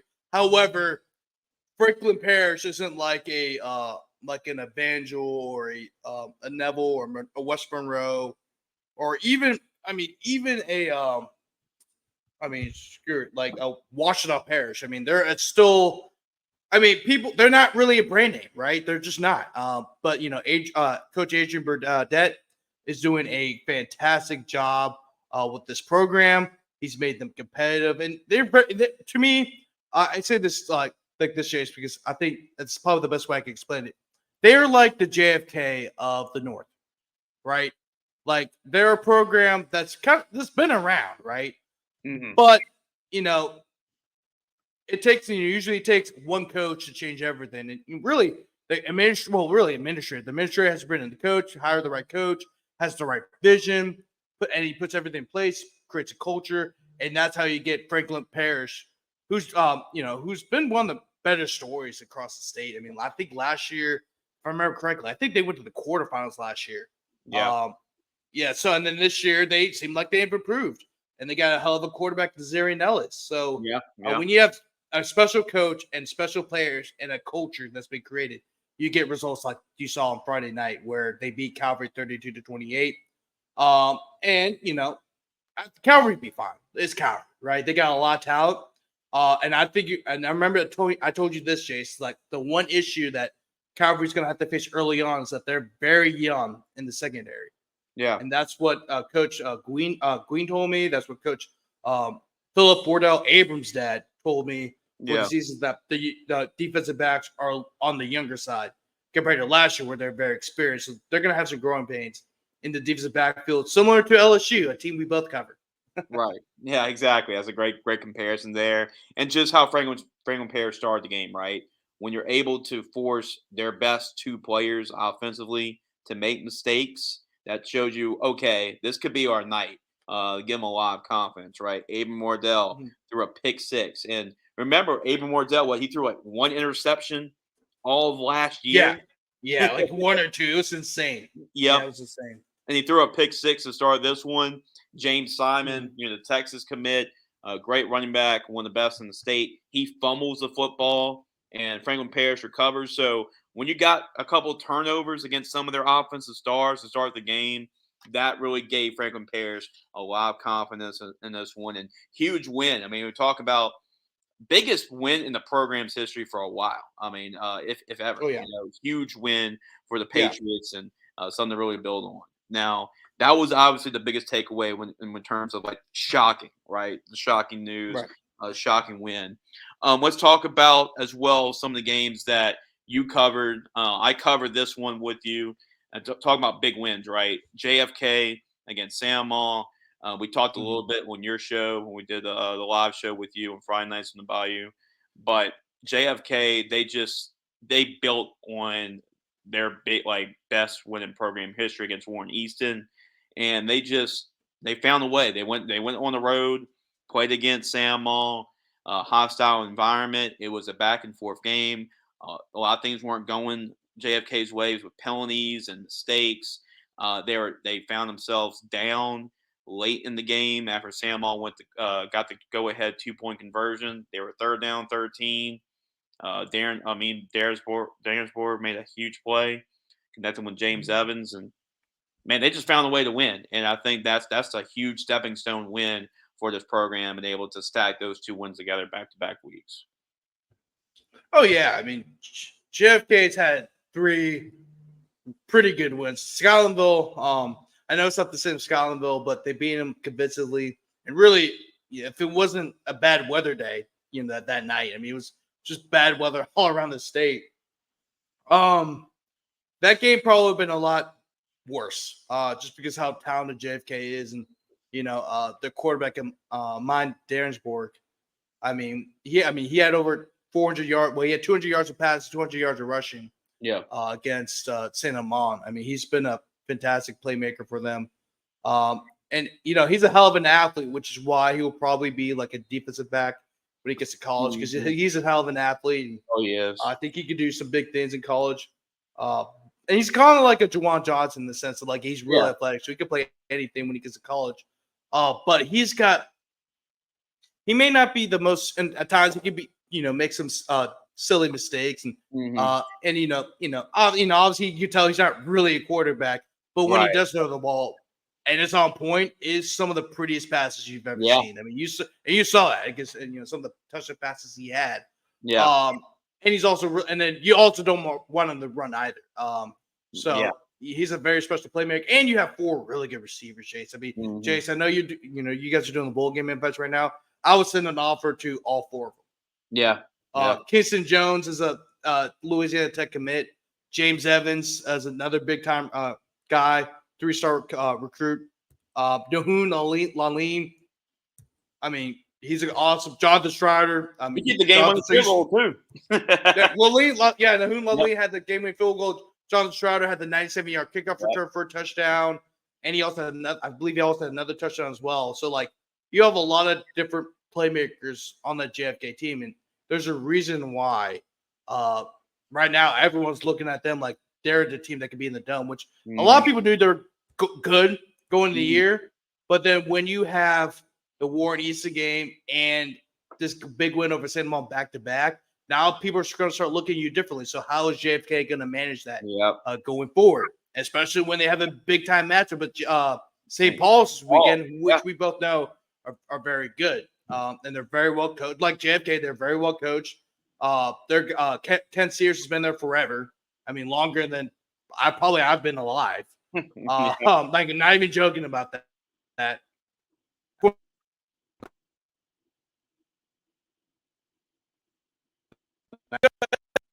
It's a good matchup. I'm really excited for that. Although I won't be covering it, I'll be following it closely. Because if JFK wins at St. Paul's, I think a lot of people are looking at it differently now, and I've always been high on JFK. I've always said they're a dome team, but if they beat St. Paul's, dude, I think this might be a top 3 team in the city. I'm not even joking. Yeah. I'm not even joking. Yeah, I mean, that's as good of a 3 wins you can have in a row, and I mean, right now you can say JFK is a top 10 team right now in the state, but if they get a win like that, this can elevate them even more into the top 5 elite stratosphere. If you can win again against St. Paul's. Now let's talk about the game you covered on Friday, and that was Dunham and St. Charles Catholic. And St. Charles Catholic, we talk about their youth this year was going to be kind of a big storyline for Wayne Stein's group. They went to 5 straight state championships. 5 straight state, 1-2 state championships in a row. Now the senior class went to 4 in a row, and that was the greatest senior class in program history. You graduated a lot of that senior class, and now this was an opportunity for them to grow up in a hurry. They've had some big games early on, but this was a huge matchup against Dunham. We talk about Elijah Haven, #1 quarterback in the country for his class. That's how good this kid is, and he is special, a special kid, special player, and a huge opportunity for Dunham too to get a little revenge on St. Charles Catholic, knowing that's who St. Charles Catholic beat in the Superdome 2 years ago. So, Grant, break this one down. You were there. How was Dunham able to get a big win on the road? Yeah, Jace. So, is kind of how it's the game is really how I expected it to be. I expected Dunham to win, but I expected them to win late. And it was 0-0 up until like 12 seconds left to go in the first half. So St. Charles had 3 opportunities to score in the red zone, and in the first quarter, and I believe early in the second quarter as well. And the first time they missed the field goal, they actually had their backup kicker miss kicking field goals because Tyler Miliota was hurt. And so he missed the field goal. And then the next 2 red zone attempts were turnovers and downs. So 3 missed opportunities off the bat to take the lead. And also, also want to mention this too, Jace, is that St. Charles Catholic had the ball for a long time, dude. Like, I mean, like really long. Like their whole game plan was basically keep Dunham off the field. And the fact you had 3 opportunities to score in the red zone, I mean, really was the difference in the game. Because later on, I'll talk about what happened later on, but that was a huge difference in the game. But moving forward, St. Charles Catholic was able to get the 8-0 lead then in the first half off of Rashawn Hilliard touchdown run. With I believe it was like the final 12 seconds of the game. Like it was in the final seconds. I know that for a fact. It was like happened like right before the half. You get back to the half. Dunham was able to tie it with Elijah Haven on touchdown run, and then he got the 2-point conversion. Then St. Charles Catholic gets the ball right back. And it was a 6 and it was 3rd and long. It was like 3rd and 8, 3rd and 9, and St. Charles Catholic was able to 3rd down. They were able to throw LeBlanc. He was able to complete a 65-yard touchdown pass to Jackson Dawson, and it was a pretty ball. Went over the DB's head, wide open. All he had to do was run. St. Charles takes the lead 15-8. Then Dunham gets the ball back. They score. And I'm trying to find it where I marked it down. But yeah, so they score. Oh, here we go. So Dunham completes a, I believe it was like 9 or 10 play, 73-yard drive, and that was finished off by a Colin Piku touchdown. Really, Colin Piku in the second half was huge. I mean, he was a big reason because why they were able to win the game, because he was able to balance out the offense without making it one-dimensional. Because they really need to get their run game going. And I know it's a tough St. Charles Catholic defense, but you got to get the run game going, right? Because St. Charles Catholic, as you know, likes to run the ball. They were able to get, I believe they were able to get over 200 yards of rushing in the game, or just about there in terms of, obviously taking net out count, like total yardage before net. It was like, I think they had over 200 yards of rushing. Right. But then both teams kind of stalemate. But then what happened was on St. Charles' drive, like their second to last drive, they throw an interception. Morgan makes a great interception, catches on his fingertips right before we got to the sidelines. It was a huge play for Dunham, and then they're able to drive down then it was 4th and 8. It's 4th and 8. And Dunham had to make a play because St. Charles Catholic, they can't stop. Game's over, right? There's no way they're going to. Right. Well, St. Charles Catholic. Yeah. Elijah Haven throws the ball in the end zone. It's incomplete, but there's a flag. Defensive pass interference. 3 plays later, Elijah Haven throws a 19-yard game-winning touchdown to Trevor Heyman. That ultimately wins the game. St. Charles Catholic gets the ball back. They get a stop. And it's what I expected to be. I expected St. Charles Catholic to have a good lead, but I didn't expect them to make as many mistakes as it did. I said, the 3 missed opportunities the first half paid dividends. Then you had the interception. Then you had the pass interference. It was uncharacteristic mistakes from St. Charles. When St. Charles makes mistakes, that's when you win the game, because they don't make many mistakes. They don't. And that's why they've been so great. That's why they've been on this run, going to 5 straight state championship games, Grant, because they don't beat themselves. Now, if you beat them, y'all play them, St. Charles Catholic's going to tip the hat to you, but they're not going to beat themselves, right? And I'm sure, like you mentioned to me, I know we had a conversation over the phone, but Coach Don, that's what's going to make him even more upset, is not losing the game, but just the mistakes, the uncharacteristic play. When you talk about St. Charles Catholic, that's not St. Charles Catholic football. They win by playing discipline, not making any mistakes, and they're forcing you, hey, just go ahead and beat us in order to win games. So, like we said, Grant, this is a young St. Charles Catholic team. They're going to grow up in a hurry. I know that they're going to get this team right. So, but big win though for Dunham, and this is a team that that's looking more and more impressive. We talk about Elijah Haven, and deservedly so, but they made some good plays defensively. They're showing that they can run the ball, even though J.J. Harris is out for the year. They can show they can do that. That's going to make this dumb team even more dangerous down the stretch. Now, Grant will talk about another team that's looking more and more dangerous by the minute, and that's the Ash Trojans. And they had a great opportunity to really show that against a really good, when we talk about a Louisiana powerhouse program and the Destrehan Wildcats. Now, Jackson Fields did miss the game because he did get hurt last week. I know the freshman quarterback played really well last week against Bombable, but hey, this is a whole different animal. You're playing on the road against Ash, a really good football team. JT Lindsay, this shows you how good this offense can be. We talk about JT Lindsay. He had 2 touchdowns in the game, but they're able to make plays through the passing game. Darius Washington, who's actually a guy we invited to play in the Gridiron Bowl game, scored 3 touchdowns for the Trojans. So, man, what can you say about how impressive this win is, and the 45-27 win over the Wildcats, a team that hasn't lost very many times in the regular season. Huge win for the Trojans. I mean, no doubt, Chase. When I saw this game on the schedule, I knew that was a bad matchup for Destrehan, regardless. Because obviously we didn't take it. You don't take account of Jacksonville's hurt or not, but I knew this was going to be a game that they were going to lose. This Alexandria team is really good.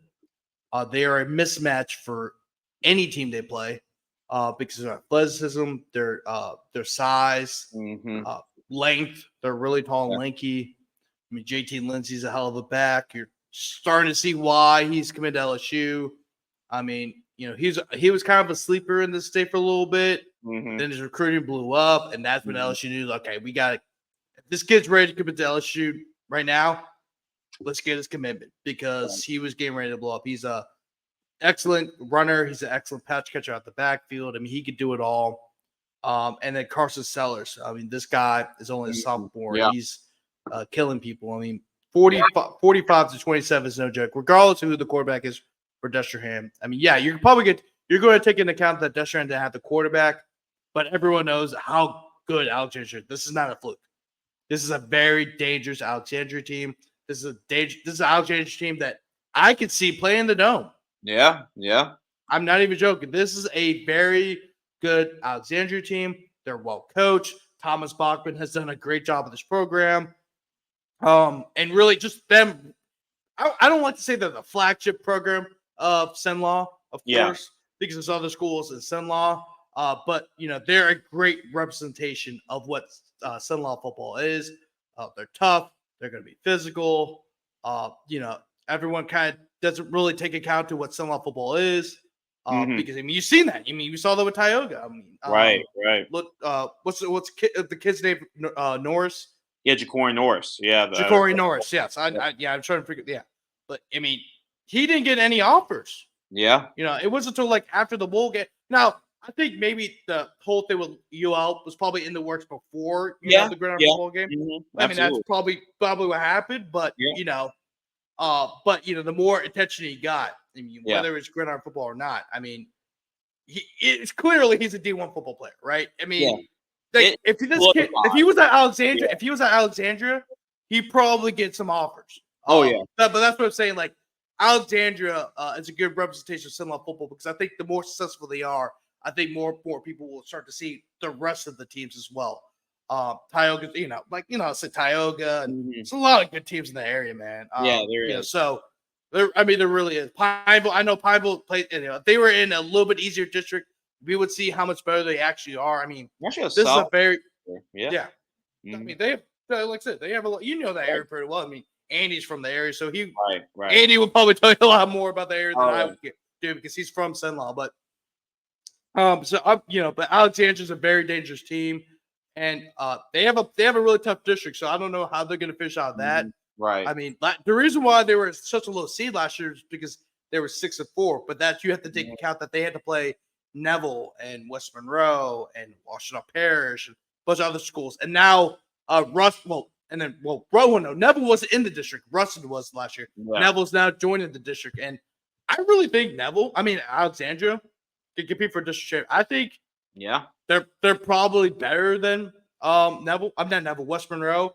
I think they're just about even with Neville. Yeah. I think and they can possibly Russ. I don't think they will be Russ because Russ is an animal right now. I mean, you're saying it right now. But Alexandria's a very good team, and I think this only proves how good they really are.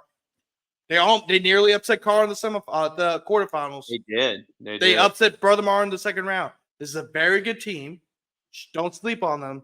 Mm-hmm.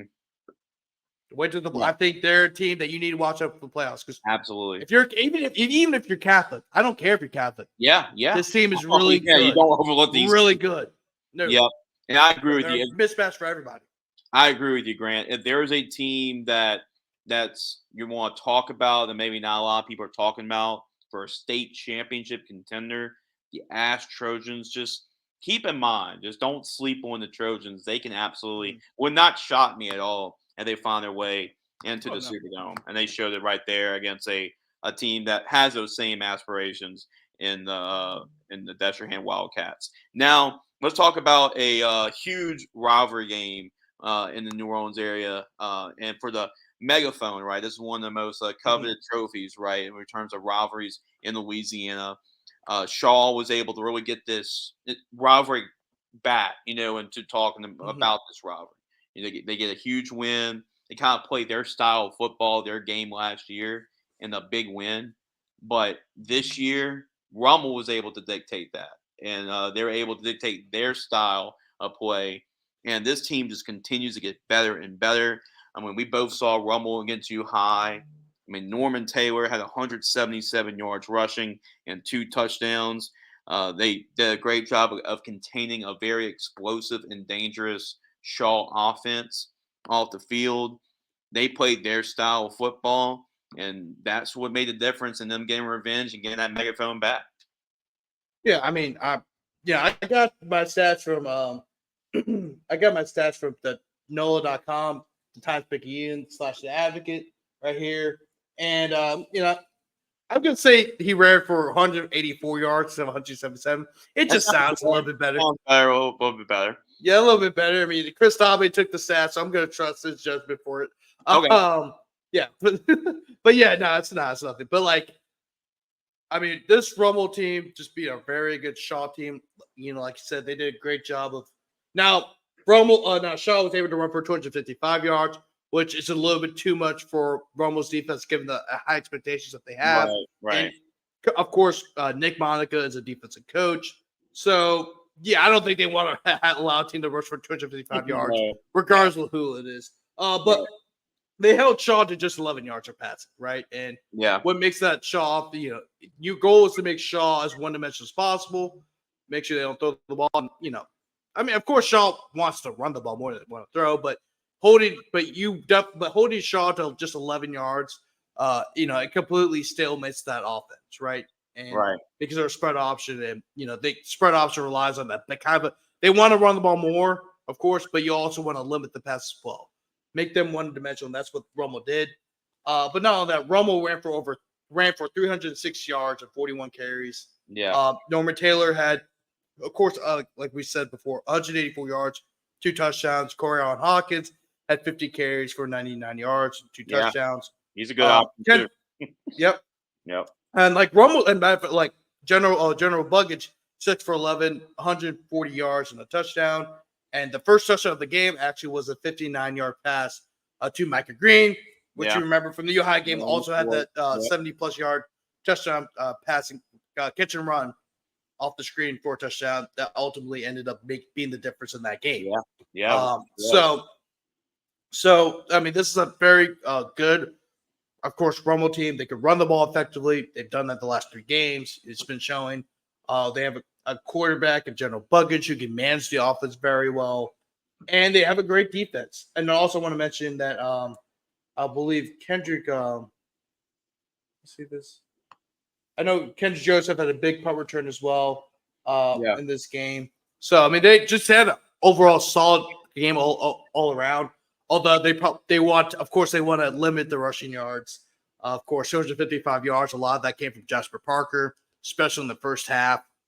He ran for 127 yards and 2 touchdowns. Yeah. And they were actually leading 14-6. So it came off of both of Jasper Parker's touchdowns, and then Rummel took control of the game. But Shaw was able to get in striking distance, 20-21.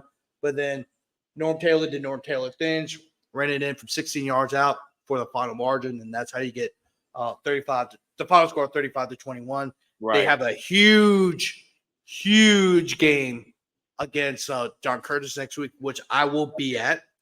So make sure you follow my Twitter and anything I release and Chris City Sports for that game. That's gonna be a huge game. I mean, I actually wanted to go to a different game, but Ken Drahan, of course, my boss and the owner of CrestCitySports.com, of course, the sports director of 106.1 The Ticket. He wanted me to go to this game personally because it's the game of the week, and I was like, "Oh yeah, I'll go." All right, yeah. It's like, I'll take it. I wasn't sure I was gonna get that game, right? So I was like, all right, I'll either want Turbo and Humble or Brother Martin Jesuit. I think it was like, no, she's like, oh well, I actually have you signed for Rummel and Curtis. It's like, even better. There you go. I appreciate that. I'm really excited for this matchup. Yeah. But I think Rummel, and I'm gonna say this right now, I expect Rummel to win, and I think they're gonna win by double digits. Yeah, I mean, it's not often you say John Curtis, but it's just because right now they're just young, right? They replaced their whole offense. Their defense could be very good, so I think it's gonna be kind of like a U high kind of thing. Yeah. But I think right now with Rummel, they're the more experienced team right now. They look good. I mean, you saw them. You saw them personally. I was impressed. They're good. I mean, this reminds me. I don't think their defense is as good as 2019 Rummel. Yeah, because I don't think any defense is good to 2019. And then, of course, 2019 Rummel and 2023 Rustin are completely different stratospheres of defensive performance. A single season defensive performance, but in terms of the makeup and who they have, they're not as talented as the 2019 Rummel team, but they have some of the pieces that made that 2019 team so special. Right. You're right about that. And like you said, Shaw was going to get there. They're just too explosive. Mason Wilson he's a fun player to watch at the quarterback position. You got a Michigan commit in the backfield too. He's a pretty good one in Jasper Parker. So they got their guys. So you expected it, but at the end, 35 is more than 21. You're able to get your punch your way into the end zone a couple more times. Get the running game kind of wear them down a little bit. Keep that explosive offense off the field. And Rummel, we've seen it. Rummel can win in different ways. They can win a low-scoring game. They can win a high-scoring game. That's what's been most impressive about this Rummel team so far. Yeah. And I just want to mention this before we go on to the next thing. I'm not sure what you had next for me in store. But there's two things I want to mention. One, this Rummel team has always been talented the last few years. It's just a matter of health, right? Last year, they weren't healthy at all. That they had to deal with a bunch of injuries. Derek Davis, who was a Stanford commit last year, he tore his ACL, was out for the year. They had to deal with a lot of injuries last year. And then also can they stay consistent? This Rummel team, I've been knowing how talented they could be. A lot of those players, I knew when they were in middle school because they actually played on my little brother's travel team. So Fred Banks as one of those kids, for example. And so I knew that they were going to be a talented team by the time they get to the senior year. It's a matter of can they stay healthy and, can they stay consistent, right? Because I think Rummel's battled both the last few years. And now they've seemed like they combine both. They seem like a healthier team this year. They're playing with a lot more consistency because of experience, and they're well coached. So I'm glad they're getting together. I think before the year, I said, this is a team. I don't think they're going to win the Catholic League, but they're going to be second or third just because how talented they are.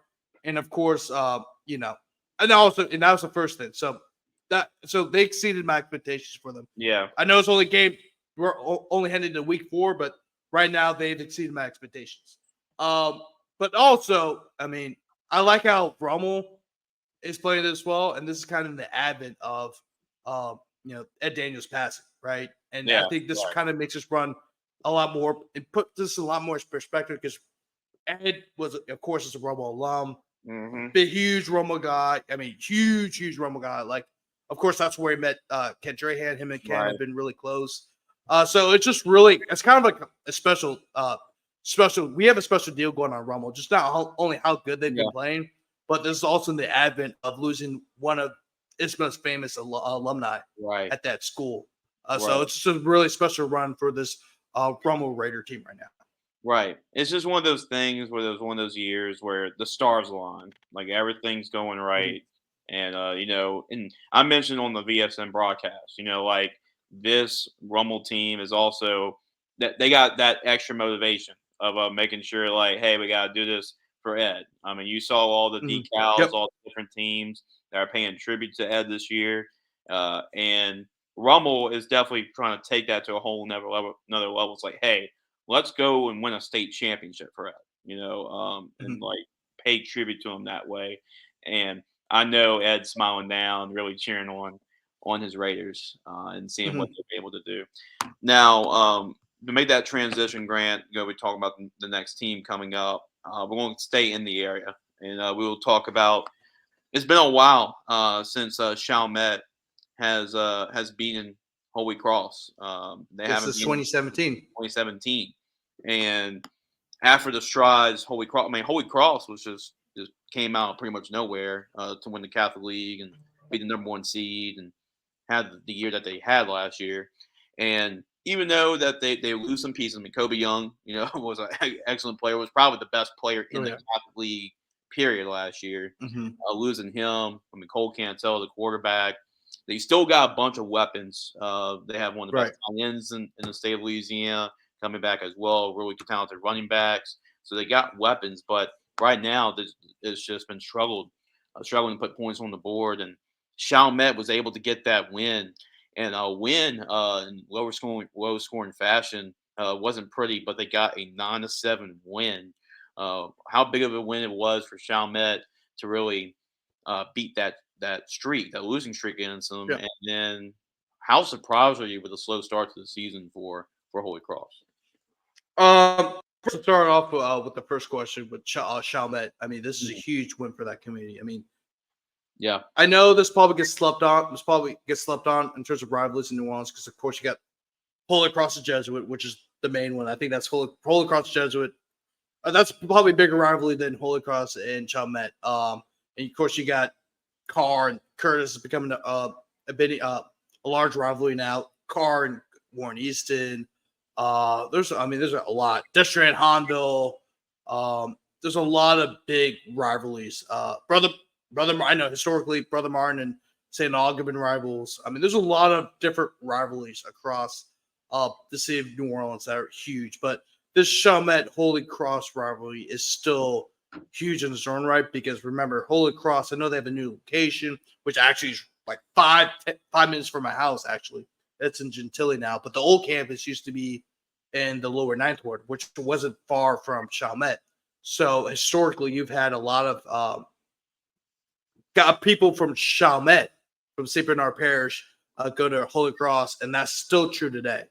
And then also a lot of those kids, even now, those kids went to middle school together, and so they've known each other for a very long time. So it's still a big deal with both these schools, especially Chalmette, right? Because Coach Tucker actually went on Ken's radio show, the Three Tailgaters show that he used to do with Ed. But he's going solo. I'm not sure where he's going to go with that direction. I think he's going to do solo. He might have a different guest on. I don't know what he's doing yet. But he had on Coach Tucker, and he was talking about how much it still meant to the community to get this win over Holy Cross. These people still care about this rivalry. I mean, I know that like I said, it's not as big as some of the other rivalries in the state. However, not to say, but the city, of course, in terms of prestige and who's playing and whatnot. But the feeling for this rivalry is next level. It's off the charts, right? Yeah. Just because these schools have played each other for so long, and also just both have a lot in common. Both are from the same communities. They've known each other forever, going back to elementary school, and then East George work, Holy Cross, Chalmette. If you're a Chalmette family, you went to Chalmette. If you went to Holy Cross, you went to Holy Cross. Family houses are divided. I mean, Yeah. So it still means a lot to both communities. This probably does, even though it may not get the pub like Carr, Warren Easton, Carr, Curtis, brother Jesuit and Rummel. It's kind of the same deal with them too. Because he had a lot of people that went to Rummel, their parents were the Jesuit. It's a whole back and forth. Shaw and Rummel. I mean, there's you could go down the list, but in terms of rivalries where it means more, it just means more. It's Holy Cross and Chalmette. But talking about the game, I mean, if you want to know how the game happened, so Holy Cross was able to take Chalmette had kicked a field goal, 3-0. Holy Cross scored to take a 7-3 lead. But then what happened was the reason why Chalmette was able to get the lead and had the final margin of 9-7. Brees Wilson completed a 10-yard pass to Tanner Vincent's, and then he was hit right by a couple of Holy Cross defenders. The ball popped loose, but Jaden Williams had some great awareness of what was going on. Noticed the ball was on the ground, scooped it up, and ran 72 yards for the game-winning touchdown in the fourth quarter with just 3 minutes to play. Right, so they're driving out of the field for one last hope that they get the game-winning touchdown, and that happens. Wow. And, the crowd, and Coach Tuckerman's on the radio show mentioned how loud the crowd was when that happened. I mean, it was incredible, and to win like that—that's almost like a 1990s like kids movie about football. How like the team upset the much bigger team. It's like that, like to that level where it just randomly happened. It's a miracle. So that's how the game happened, and it's funny because what was I gonna say? It was funny because I was actually talking with Kendall Duncan from WDSU on the elevator going down the field to after do the post game stuff and everything, and she told me like, great, it was like the most boring game I've ever been to. Like it was boring. Like nothing was going on in that game until that touchdown. That was the most exciting thing that ever happened in that game. So I didn't. You're right. So that just kind of shows you what that game was like. It was a true like defensive battle, but the boring kind, not the fun kind, right? Yeah. So, but a big win for Chalmette, and Owls and Coach Tucker and the Chalmette community, which unfortunately there's some members of the Holy Cross community that range from that either live or from Chalmette. So my condolences go to them. However, going to your second question, I know this is like I know I'm taking a real long time, but because I'm it's kind of showing you what's going on. Right? I think right. Yeah, I have to explain what happened in the game. But because I think a lot of people don't realize how big this rivalry is, and also I had to talk about the game too. I was going on and on about that, but the struggles of Holy Cross is a lot of players coming back. I mean, Finn Martin's coming back at receiver. Derek Johnson's coming back at tight end. They have a good stable of running backs coming back. Still have their most of the offensive line coming back, and they have a lot of defenders coming back, including DJ Alamo, who's one who, even though he may not be that big, he's a hell of a linebacker who'll pop you. And he's an all-district linebacker for a reason. And then also, he's a two-time All-State champion in wrestling. So great athlete all around for Holy Cross. But I think the biggest issue for Holy Cross has been quarterback. I really haven't seen them play, so I can't really give you a full diagnosis. Right. But obviously not having Kobe and Cross Johnson hurts too. But I mean, right. But what made that click together was that Colt Canatello was such a good quarterback. He was experienced. He was a 3-year starter, and I think when you lose that, right, just everything. I mean, everything just falls apart. I mean now Chalmette lost a lot of seniors too. Like they lost, I believe, like over 25 seniors, right? But Holy Cross really hasn't lost anybody. But I think I didn't realize how bad the quarterback situation was until I mean, of course you lose because Edie White's a good team, right? Right. So even though you should be Edie White's a good team, so you can get upset there, right? Especially when you're coming off a big year like they did last year, but losing like you did to Chalmette, where you only scored 7 points, you can get anything going on offense. Is really shocking, given how many dudes they really have. And I think you have to factor in that they don't know what to do with quarterback, and so when we have a great stable running backs and you have 2 really good receivers, like, I mean, you should be pretty balanced, but they're just not. And I think that's really effective. And Chalmette's a good team. They're well coached, but Jason Tucker's done a great job with that program. But you know, he only scored 7. It took Chalmette to score on a 72-yard scoop and score for them to beat you. Yeah. You know what I'm saying? You only scored like 7.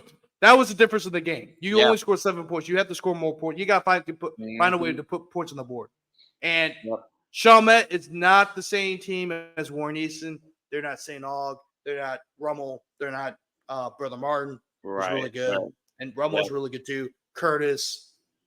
You name it, right? It's going to be tough. It's going to be tough, right? And I mean, you lost 2 games where you probably were the better team, but you're struggling offensively, right? So they had to find some rhythm on offense. I don't know what it is. I mean, you have 2 really good you have 2 or 3 really good running backs, including Carencro Smith, who's a legit D1 running back. I mean, like you have enough talent to beat Edie White and to beat Chalmette. Yeah. So they had to figure it out fast because Catholic. I mean, next week, I think they start their one last district game, and then they start Catholic League play, or vice versa. I don't know what their schedule is looking like, but you know, after this is basically the Catholic League schedule, so they have to figure something out quickly, very fast. You're right about that. They're gonna have to figure it out, and you're playing in the Catholic League. Yeah. By the way, they play card next week, so okay. Yeah. Welcome to the Catholic League. So next week. So they play car. So yeah, it starts with that. It's gonna be good luck. Let's just say good luck to the Holy Cross next week. Now let's make transition from a team that scored 9 points in a win to the totally opposite end of the spectrum, to a team that scored 63 points in their win, and that's going up North Louisiana, and that's West Monroe. Not really shocking, Grant. Too shocking at all that West Monroe won the game. But what is shocking is by the margin how they're able to get it done, because they played a really good North DeSoto football team that's going to compete for a state championship this year, and they beat them by a wide margin. I love that their running back is Booby Miles, like the same Friday Night Lights. Booby Miles running back for West Monroe. He had 151 yards and 3 touchdowns. Ryder Dejan was very efficient, 8 for 11, 171 yards, and 3 more touchdowns too. So everything was cooking. West Monroe had over 500 yards of offense, and as good and as explosive we've seen North DeSoto has been under Dennis Dunn, and as good as Luke Delafield has been for them, they just weren't able to keep up with the West Monroe Rebels that night, as their offense was clicking on all cylinders. Yeah, I mean, just everyone. I feel like everyone scored a touchdown in the game. Yeah, just 63 to 14. I mean, 36 to 14, not 63 to 14.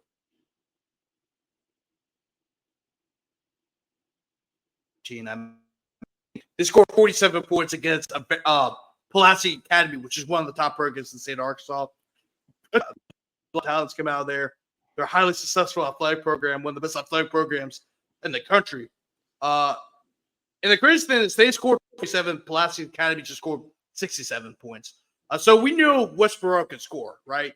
And then not only was it impressive you scored 63 points, but you also held North DeSoto to just 14 points. And, you know, that's a Dennis Dunn offense. Dennis Dunn produced yards. They're always got a great quarterback play, an awesome passing attack. They actually have one of the better running backs in the state as well. And so the fact that you're able to shut them down was really, I think, even more impressive. They scored 63 points. And this was a huge win for the Rebels. I mean, next week, they will travel down to Baton Rouge to play Catholic of Baton Rouge. And that's a game that a lot of people circle down. I expect a lot of people are going to be there because West Monroe's a brand team in the state. You see that WM, you immediately know it's West Monroe. Of course, Catholic has become the preeminent team in the state of Louisiana with the success they've had. in the last 10 years. I mean, they've won 3 out of the last 4 state championships. They got D1 athletes off the field. Now it's a completely different Catholic team than the team that, when you went to school there. I mean, you were there for the 2015 Catholic team, but even that team didn't have as many. Like that was the beginning of it. Yeah. Now you're seeing the amount of money that Catholic has spent into their athletic programs. I mean, national championship in baseball. I mean, of course, the success in football.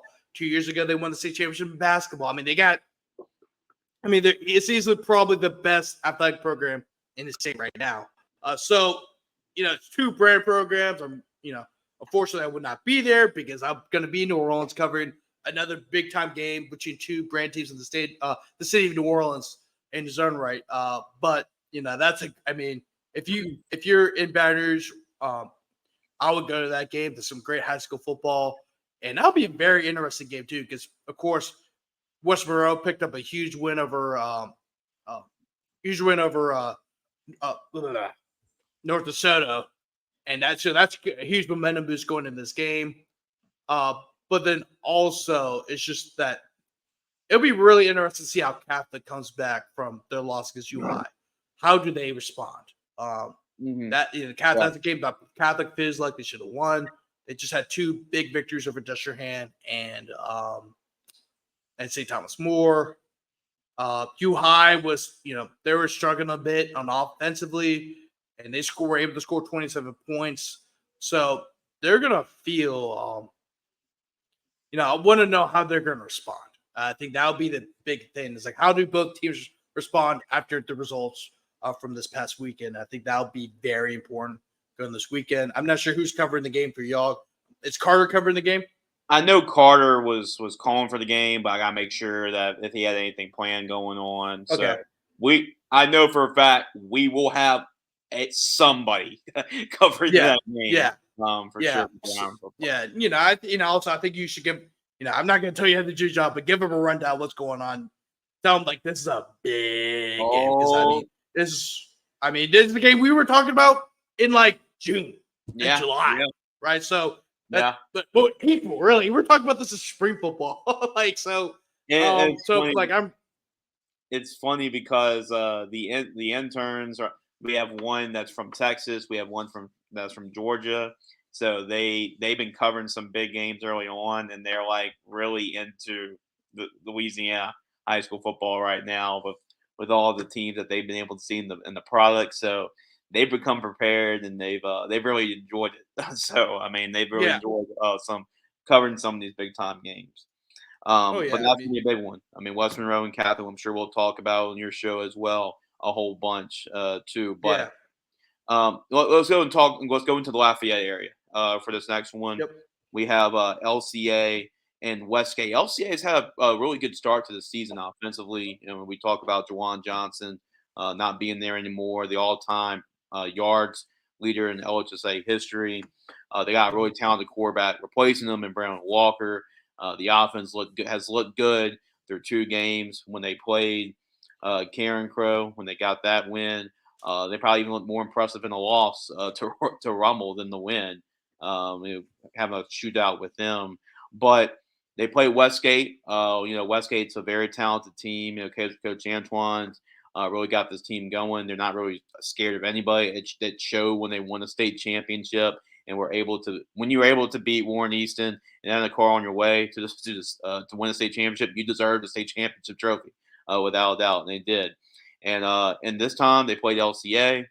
I don't think people were talking as much about Westgate as LCA, and Westgate was able to wear them down. We have a backfield and Tobias scoring at running back, and you had Jabari Antoine at quarterback, and both of them ran for over 100 yards. They just wore down LCA at the end. Yeah, Westgate, third team right now that has a lot to prove. Last year, they had a disappointing year. It didn't really have to do with their performance, right? It had a lot to do with the fact that Jabari Antoine was out for most of the year, right? Yeah. He didn't come back until the playoffs, and they almost beat Ruston. They were probably the closest team to beat Ruston, in my opinion, even closer than Zachary in the state championship. Yeah. And they gave Ruston a hell of a scare in the second round. Ruston was probably because all of you West Monroe, because a lot of people were looking at that game because remember, West Monroe got upset by North Shore the week before, and probably the biggest upset in the playoffs. And then also that at the same time, Neville was in that game with Central, and they ended up getting upset as well. So, I think all the fans were paying attention to those games. Were like, oh, we don't want to be next. So, and West Monroe gave them a hell of a scare. But now this team's healthier. They got a lot of great players. Gerald Jabori Antoine's fully healthy. I know that program is very motivated to get back to the Dome, where they actually beat Easton in an upset. I was there at that game. Yeah. A lot of people were shocked that that was a game that a lot of Easton fans, a lot administrators, teachers, that was really confident. That was the year. Like Power was out. They beat Neville the week before. Like this was theirs to lose. Yep. And they lost. And Westgate beat them.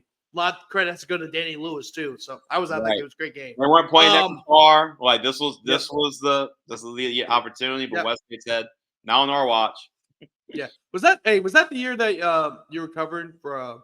Was that your first year gridiron? Or was that right before? I was still with the league at the time, I believe. Yeah. So you didn't get to cover it. That sucks. Yeah. But I was there. I just wasn't in the press box, but I did watch the game.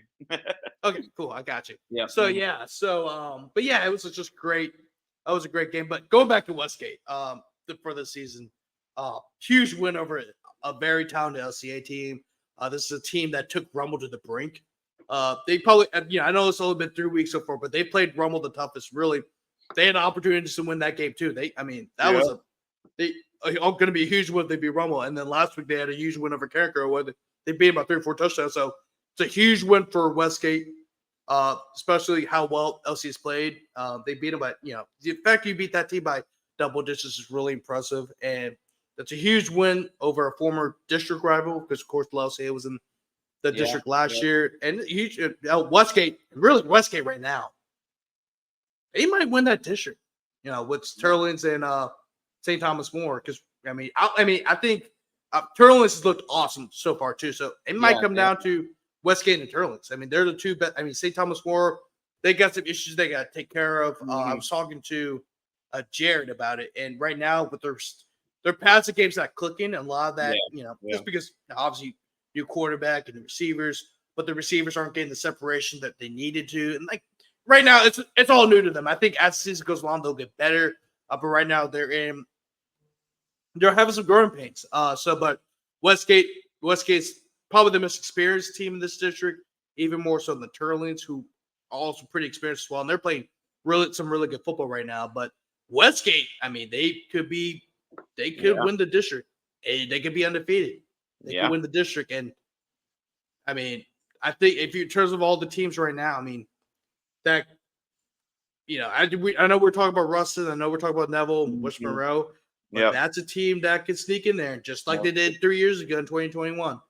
Yep. Right, because everyone Westgate was talented, but nobody knew how good they really were. Because in back-to-back weeks, they beat Gar and Easton. Yeah, they deserve. That was a hell of a run. That was a hell of a run. If you go through those two teams, you deserve a state championship, no doubt about it. And that's what you mentioned, Grant, about this team, that they're not scared of anybody. That's why I can see them, playing Ruston state championship. In fact, like you said, they almost beat them last year, which comes to show you that they're not backing down from anybody, not scared of anybody, and they're athletic. We know that. So they can be in any game. So that they're as dangerous as any team out there. Now, talk about in the conversation for probably best 0-3 team in state has to be the Carencro Golden Bears. That's not. A tough 3 games that they have played. You lose by 1 point twice. You lose by 1 point to Zachary, what we're going to talk about, 34-33.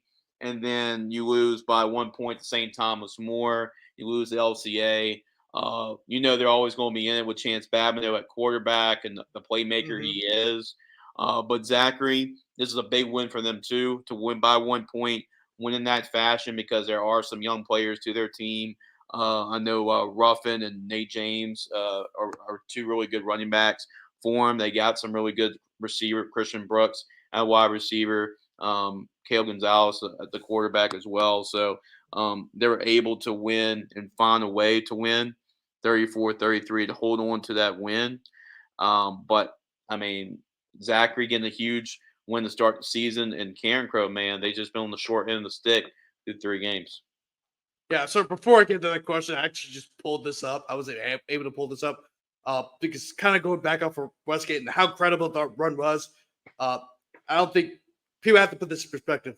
But Warren Easton, going in that game, they had scored 50-plus points. So they scored 59 in the first round, 67 in the second round, 63 in the quarterfinals, and 45 in the semifinals. So they averaged about over 50 plus points a game. Westgate held them to 13. Yeah. Including stopping the goal last stand. So that just shows you how incredible, how good that Warren Easton team that Westgate beat. But anyway, going back to Carencro and Zachary question. Right. Yeah, Carencro, I mean, they just had a string of bad luck. Of course, this is a first-year head coach. What's Gavin's last name? Gavin Peters. Peters, yeah. Gavin Peters. His first year, he's a young guy. His first year as a head coach. He's replacing a legend. Yeah. And Tony Corvo. So, I mean, that was a tough job to handle for him, especially for a young coach, especially given the expectations that they have over there in Carencro. You have a relatively young team. Remember, they are a young team. Yeah, they are. We had Mike Coppich on Friday nights on the Bayou, like our Lafayette preview, and he mentioned that Carencro was a young team. And you're seeing that right now. I mean, look at their 3 losses. St. Thomas More, LCA, and then now Zachary. And now, this game was probably the closest of the 3. Well, they had a close game with St. Thomas More, but you lose by 1 point against a very good Zachary team. But you get what I'm saying. Like, this is like the best 0-3 team in the state. I mean, I mean, if you look at the margin of victory for all the games, LCA. What was the score of the LCA game? Was it like 37-20 or something like that? Yeah, like LCA kind of pulled away with that one. That was They handled their business like it wasn't like a 1-point game. But the other 2, I mean, they lost by 1 point. St. Thomas More and Zachary. So I mean, they had a really tough schedule, man. I mean, especially for a young team like that. And Chance Babineau might be like the ultimate veteran on that team, of course. Alex told me really think about that game. He did everything. He threw it. Yeah, and that game. He caught it. He punted. Like he did literally everything for that. Right, and they're giving Carson Gursey, who's a freshman, some reps as well. Gridiron Bowl junior high quarterback for us is getting some varsity action. And he's a big boy too. He was big in that game too. Like I mean, big. I mean, like 6'1", big. Like he actually looked like he should be in high school. Like I mean, But he's that big. And I think I mean. They're going, like I said, they're going through some growing pains, right? You got a new head coach who's a really young guy who's taking over for a legend. So you got big shoes to fill already. And then, if you look at their first 3 games, St. Thomas More, state championship. Their first 3 teams that they played, St. Thomas More, Lafayette Christian, and Zachary, were all in the dome last year. And Lafayette Christian and St. Thomas More played each other for a state championship. So you have that. And then now it'll get a little easier. You get Barb, you got New Iberia, you got Lafayette, although Barb's going to be a tough opponent. Yeah. So that could be a tough game for them. But it's not St. Thomas More or Lafayette Christian. Yeah, it's not that right. level. Yeah. Right. But then, so I think the good thing is that the district they're in is not nearly as good as it was last year. I mean, of course, Acadiana's the best team in the district. District South Side's kind of going through, even though the experienced team, they're going through a transition with Jess Curtis. Although Jess Curtis will get that. Jess Curtis will get that rolling really soon, but maybe not this year. And then and now Sam Houston's really good. I'll say that. But so it's not as much of it's not the gauntlet as it was last year, right? I think it's gonna be a little bit easier for the both games, but they have to get a win over Barb, right? You have to if you get a win against Barb, that kind of get the monkey off your back, right? I mean, especially you had a really tough non-district schedule, and then you start league play. So if you get the win against Barb, I expect them to win against New Iberia. I expect them to win against Lafayette, and they'll get a little tougher when they play Sam Houston and Southside Acadiana.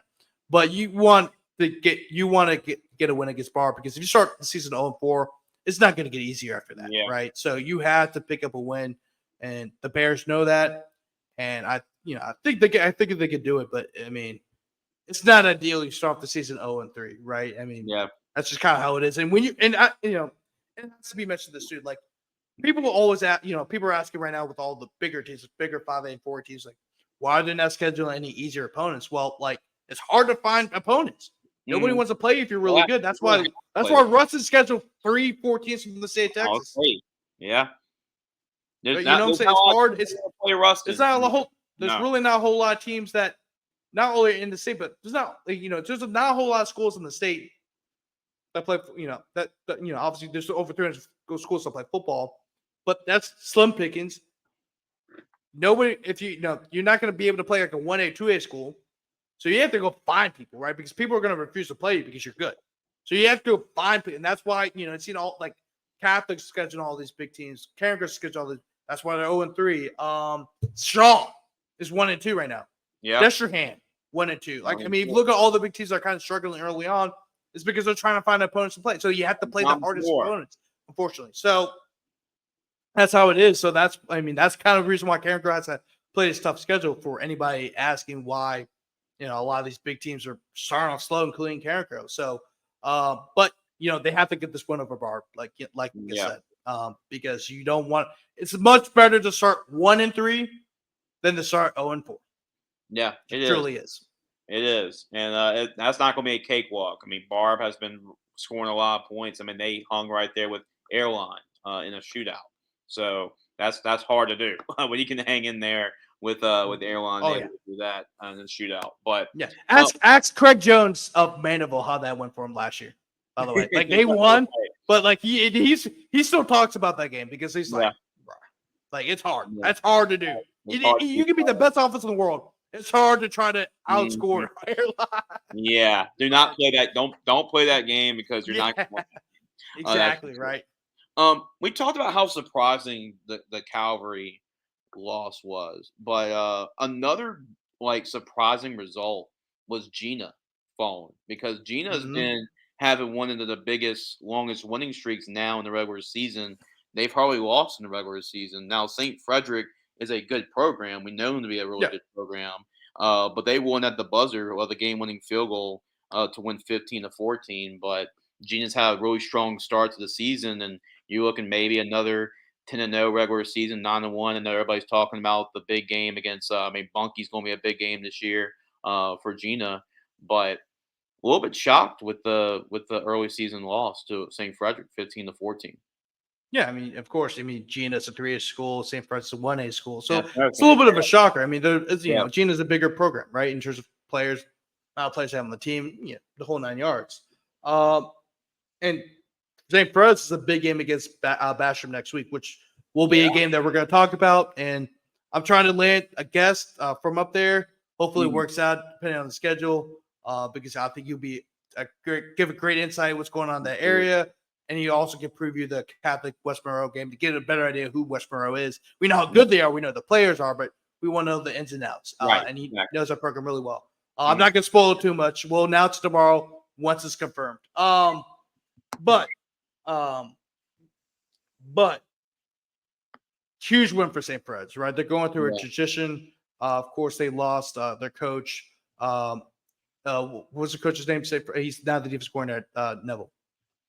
Yeah, his name's escaping me. Andy Robinson. Yes, Andy Robinson, right? Andy Robinson. So I mean, they lost a fantastic coach, and Andy. What were you doing, bro? Yeah, this is chilling out, It's just sorry, got high schoolers, bro. Like high schoolers, man. Teenagers. But going back, you don't have to edit that out. That's Jackson Chachere, safety for Warnies. Hey, all right, Jackson, a little cameo. There's nothing wrong. Yeah, Jackson, a little. He may or may not be on one of our shows later on. Maybe not. Probably not. So sorry I had to embarrass him right there. But anyway, it's all good. He's a high schooler. I get it. You have to get your schoolwork in. But thank God we're not in high school. We're done with school. But anyway, going back to what I was saying. But St. Fred's, going back was a great win for them going through a transition period, losing a great coach like Andy Robinson, who's now the defensive coordinator at Neville, where he will do a great job. And I think he'll land another coaching gig soon. Oh yeah. Which is kind of why he left St. Fred's, because it's hard to go from St. Fred, like a school like St. Fred's, to go to an even bigger program. I mean, you saw that with Jess. Jess Kerr struggled really hard to get, because he won a lot of money, but he wanted to get to a 5A school, and that's why he had to go to Acadiana Central first as a head coach. Then he went to Southside, right? It's hard for a lot of head coaches from smaller schools to get those big jobs that they want, right? So which is why he left in Neville, which is a good move for him, right? And they managed to hire a good coaching chip, Builder back. I think that's how you pronounce his last name. Yeah. And he was a good head coach. Was he in the head coach in Arkansas or Texas? I know he came from out of state. I knew he was one of the two. I knew he was an out of state coach, but yeah, I don't know which one. Maybe from Mississippi. I don't know. It was from. I know it was definitely out of state. Yeah, but I believe that was a huge win, especially like with how good that Jena was last year. Jena was in the semifinals. They were literally a game away. He came from Mississippi, by the way. Yeah. Okay. So I was. Yeah. So I knew he's from somewhere like not that far from there. One of those neighboring states. Now he was from. Yeah, but Jena is coming off a semifinal run. They were the number 1 seed and the non-select Division III playoffs. So that's a big time. I know they lost a couple players from last year, including their big time running back, but a huge win for the Warriors. And their first game, they're 2-1 right now. They had the 8-6 win over Loyal Prep, which is also another kind of a shocking win. Prep is a 4A school, solid program, so good win for them. Then the week after that, loss against Franklin Parish, we just talked about, great program, no shame that loss. And then they beat Jena, right? And Jena, that's a huge win once again for the program. And it'll be really interesting to see how they do against the special team. This special team is improved so much. Especially adding the Downs brothers. I mean, that was the biggest. There's a turnaround going on. There's a complete turnaround going to Basher. When me and Jace were youngins, like really young. I mean, Basher was a power in that area. I mean, I remember going to this Randall. Dome. Yeah. Oh yeah. They had some dudes. Yeah. Ruben Randall. Yep. He did. Yeah. Mm-hmm. Saw him play against Shaw in the state championship game where they beat Shaw. I believe it was like 28-7. I know they beat by a couple of touchdowns. But that's how good they were. They're not. That hasn't been the same program the last few years. Yeah, really, it's been a while since they've been that good.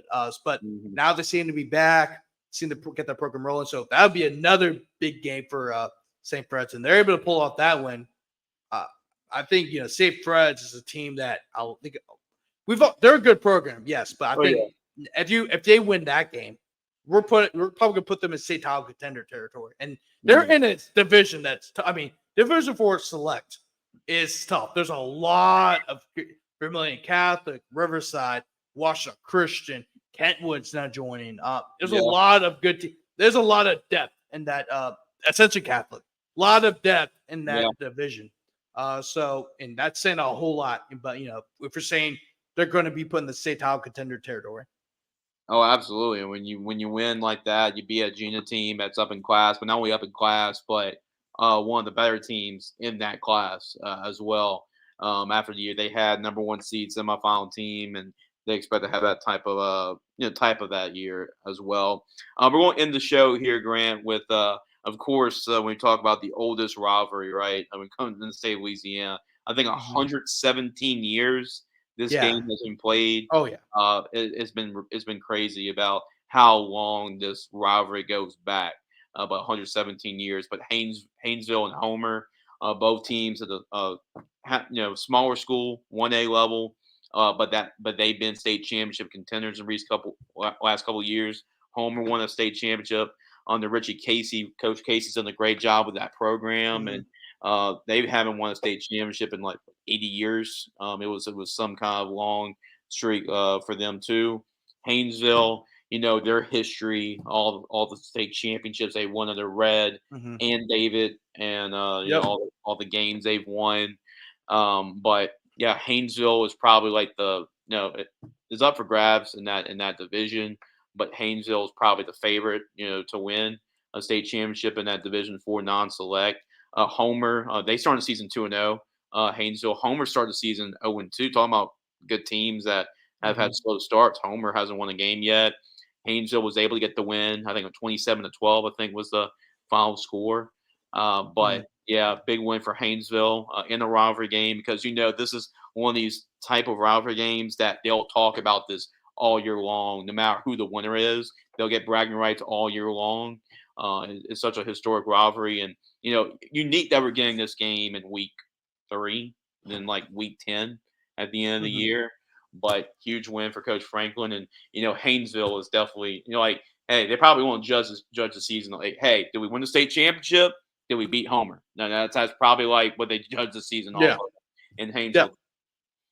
Oh yeah, definitely. I mean, these are two great programs. Homer's been one of the better programs in the last 5 years. Of course, winning the state championship in 2021, and also having one of the more viral moments in the playoffs. That's where the famous photo of the Jack hat. Jack, the linebacker. Yeah. Yeah.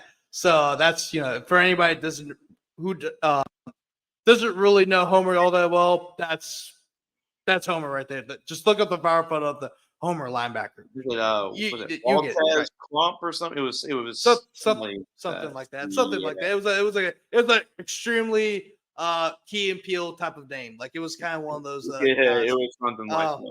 Yeah, but Haynesville, that's a huge win over Homer. Of course, Haynesville. Yes, that's what his name is. Yes. Yeah. But yeah, huge win for Haynesville. And like I said earlier about Chalmette and Holy Cross, this rivalry means a lot to that community. They're both the same parish. Yeah, all those people know each other. So it's a huge rivalry. I mean, of course, I believe, like you said, Jason, is the oldest rivalry in Louisiana. Yeah. If it's not the oldest, it's definitely one of the oldest. Yeah. I mean, over 100 meetings between the two programs. Great programs at that. Haynesville, I mean, this kind of rivalry. And the thing is, if you look at this rivalry, it's almost like Alabama and Auburn. How much state championships Haynesville's won. That's how Alabama, Auburn's only won 2 national championships. Alabama's won 10, 11 national championships since the AP pool came out in 1936. So that's how it is. But both great programs, of course. I believe Homer's a 1A school. Are they both 1A schools? I believe they're both 1A schools. Yeah, okay, something like that. But picking up a huge win over Homer, 27-12, beating them by double digits. Huge win for Haynesville. They're showing you the reason why they're the favorite to win the Division IV non-select state title. They were the run-ups last year to an extremely good Oak Grove team that probably should have been playing Division III non-select. Yeah. I mean, there's a lot of talks now for football, but with baseball, how there's a lot of people complaining that they should be a 2A, that they're a 2A school playing against smaller 1A schools, and there were valid arguments, right? Don't get me wrong, there were valid arguments, and that's why they're playing with the big boys now, right? And where I think they can still win a state championship there, which is where they should be at, right? But Haynesville is the favorite to win that, and I'm gonna say this right now. It's kind of a hot take, I guess you could say. All right. Maybe a lot of people agree with me because I know how a lot of people view Louisiana football, they old school wise, and how they view the playoff system. But I said this to you before the other day. I really think they should combine Division IV select and not select. Yeah, right? I agree. If you look at the rankings, all the besides Haynesville, all the top teams are Division IV select. Yeah, on that. Right? And Kenwood's a public school. They're now in the Division IV select. I mean, there's public schools now. There's a lot more public schools playing the select divisions now because of the realignment. You mean all Tangible Hope Parish is select. The New Orleans public schools are select. Baton Rouge public schools, the ones in East Baton Rouge Parish, are select. Lafayette, besides Southside, select. There's a lot. Leesville and Rose Pond are not select. Yeah. There's a lot more public schools to select. Yeah, there is. So that could be a whole show. I mean, I could probably it'd be a great opportunity to bring on Eric to somebody like that, high stats, kind of let us know what the hell is going on. Are we closer to getting back to what we used to be seeing? 5, public, exactly, 5A, or if they're going 5, if doing 1A through 5A, 1A through 6A, what's going on? Because it seems like they're trying to get in that direction, which is why you're seeing a lot more public schools select. So like I said, I think that's why we need to combine 1A. But I think we're getting ready to have those discussions again. And but I know it was a mess 10, 15 years ago when we decided to split it up. But now it seems like the LCA is really striving to get everyone unified again. And they're doing a great job with the select, non-select. I know it's not the most ideal situation. I know Ken talks about this a lot. Yeah. We could probably have him on the show. I mean, there's a lot of historians that can break it down for us better than we can because we're on the younger side of things. Right. We could probably bring our dad, Ronald Jern, on the show. Maybe he can play. But put this in Opus Clips, James. Opus Clips, Chase. I think this needs to be a debate. I think I feel like we're getting closer. I don't know if it's going to happen, but I think we're getting closer and closer to seeing the unification because I think I understand that private schools are recruiting, but so are public schools, right? Yeah. And I think, and it's all about, and I feel confident in saying this. It's really most of the schools in Monroe that are complaining the most about. That's what they're the reason why we had the split in the first place. And I'm not judging them for it. Everyone has different opinions, and I'm cool with it, right? And but I would like to see unified again. Yeah, I think there needs to be something going because I like it, right? I think everyone's more even than they think because everyone's like, oh, the private schools win all the state championships. Like, well, if you look at the Catholic League, the only team that's really won state championships has been Rummel and Curtis. Yeah. But even Curtis wasn't winning at a high rate when they joined 5A in the Catholic League. They've only won, I believe, they won 2 state championships. Yeah, 2. Yeah, 2, maybe 3. They really haven't win. They weren't winning. Rummel was 1-3. I mean, but besides that, the Catholic schools really haven't had that much success. Not only going to the Dome, but even winning in the Dome. So, so I think it's ridiculous. I think it's ridiculous. Like, because we see Catholic just lost against U High Select, but they've lost against public school. They've lost against Warren Easton last year. They lost against. Destrehan nearly beat them. Like, it's a lot more even than people think it is, and I think people have to realize it. Yeah, and you're at a point where you have teams all across. So anybody can beat anybody on any given Friday. It's not just like in the '90s, right? You had like Evangel, West Monroe, Shaw, and maybe Catholic. Teams like that. And that was John Curtis, and that was about it. Now you got 30, 40 teams that can challenge. Look at the show. Look at the show we talked about. Look how many teams we talked about that can really contend and really make it run for a championship. As one makes ours a public school. They've had. They haven't made a state championship yet, but I think they will this year. Mm-hmm. They could beat all. They could beat a lot of the. They could beat Catholic. They could beat the private schools. Destrehan could beat a lot of the private schools. Yeah. Ruston, I think, is the best team to say right now. I think Ruston can beat Catholic. I think Ruston can beat any of the Catholic League schools. It's not. There's so much more talent in the state, and there's always been talent in the state, but I think now there's so much talent in the state. Yeah. I think it's a lot more even than a lot of people think it is. Mm-hmm. Right? I agree. Warren Easton, I know Warren Easton's charter school, and they a little bit of open enrollment, but they can. Last year, I know it doesn't count the record books anymore, but they beat Catholic 49-26. Catholic was the only time if Catholic was the losing game, it would be close. That's the first time Catholic's probably lost a game by 3 or 4 touchdowns. Who knows how long? Yeah.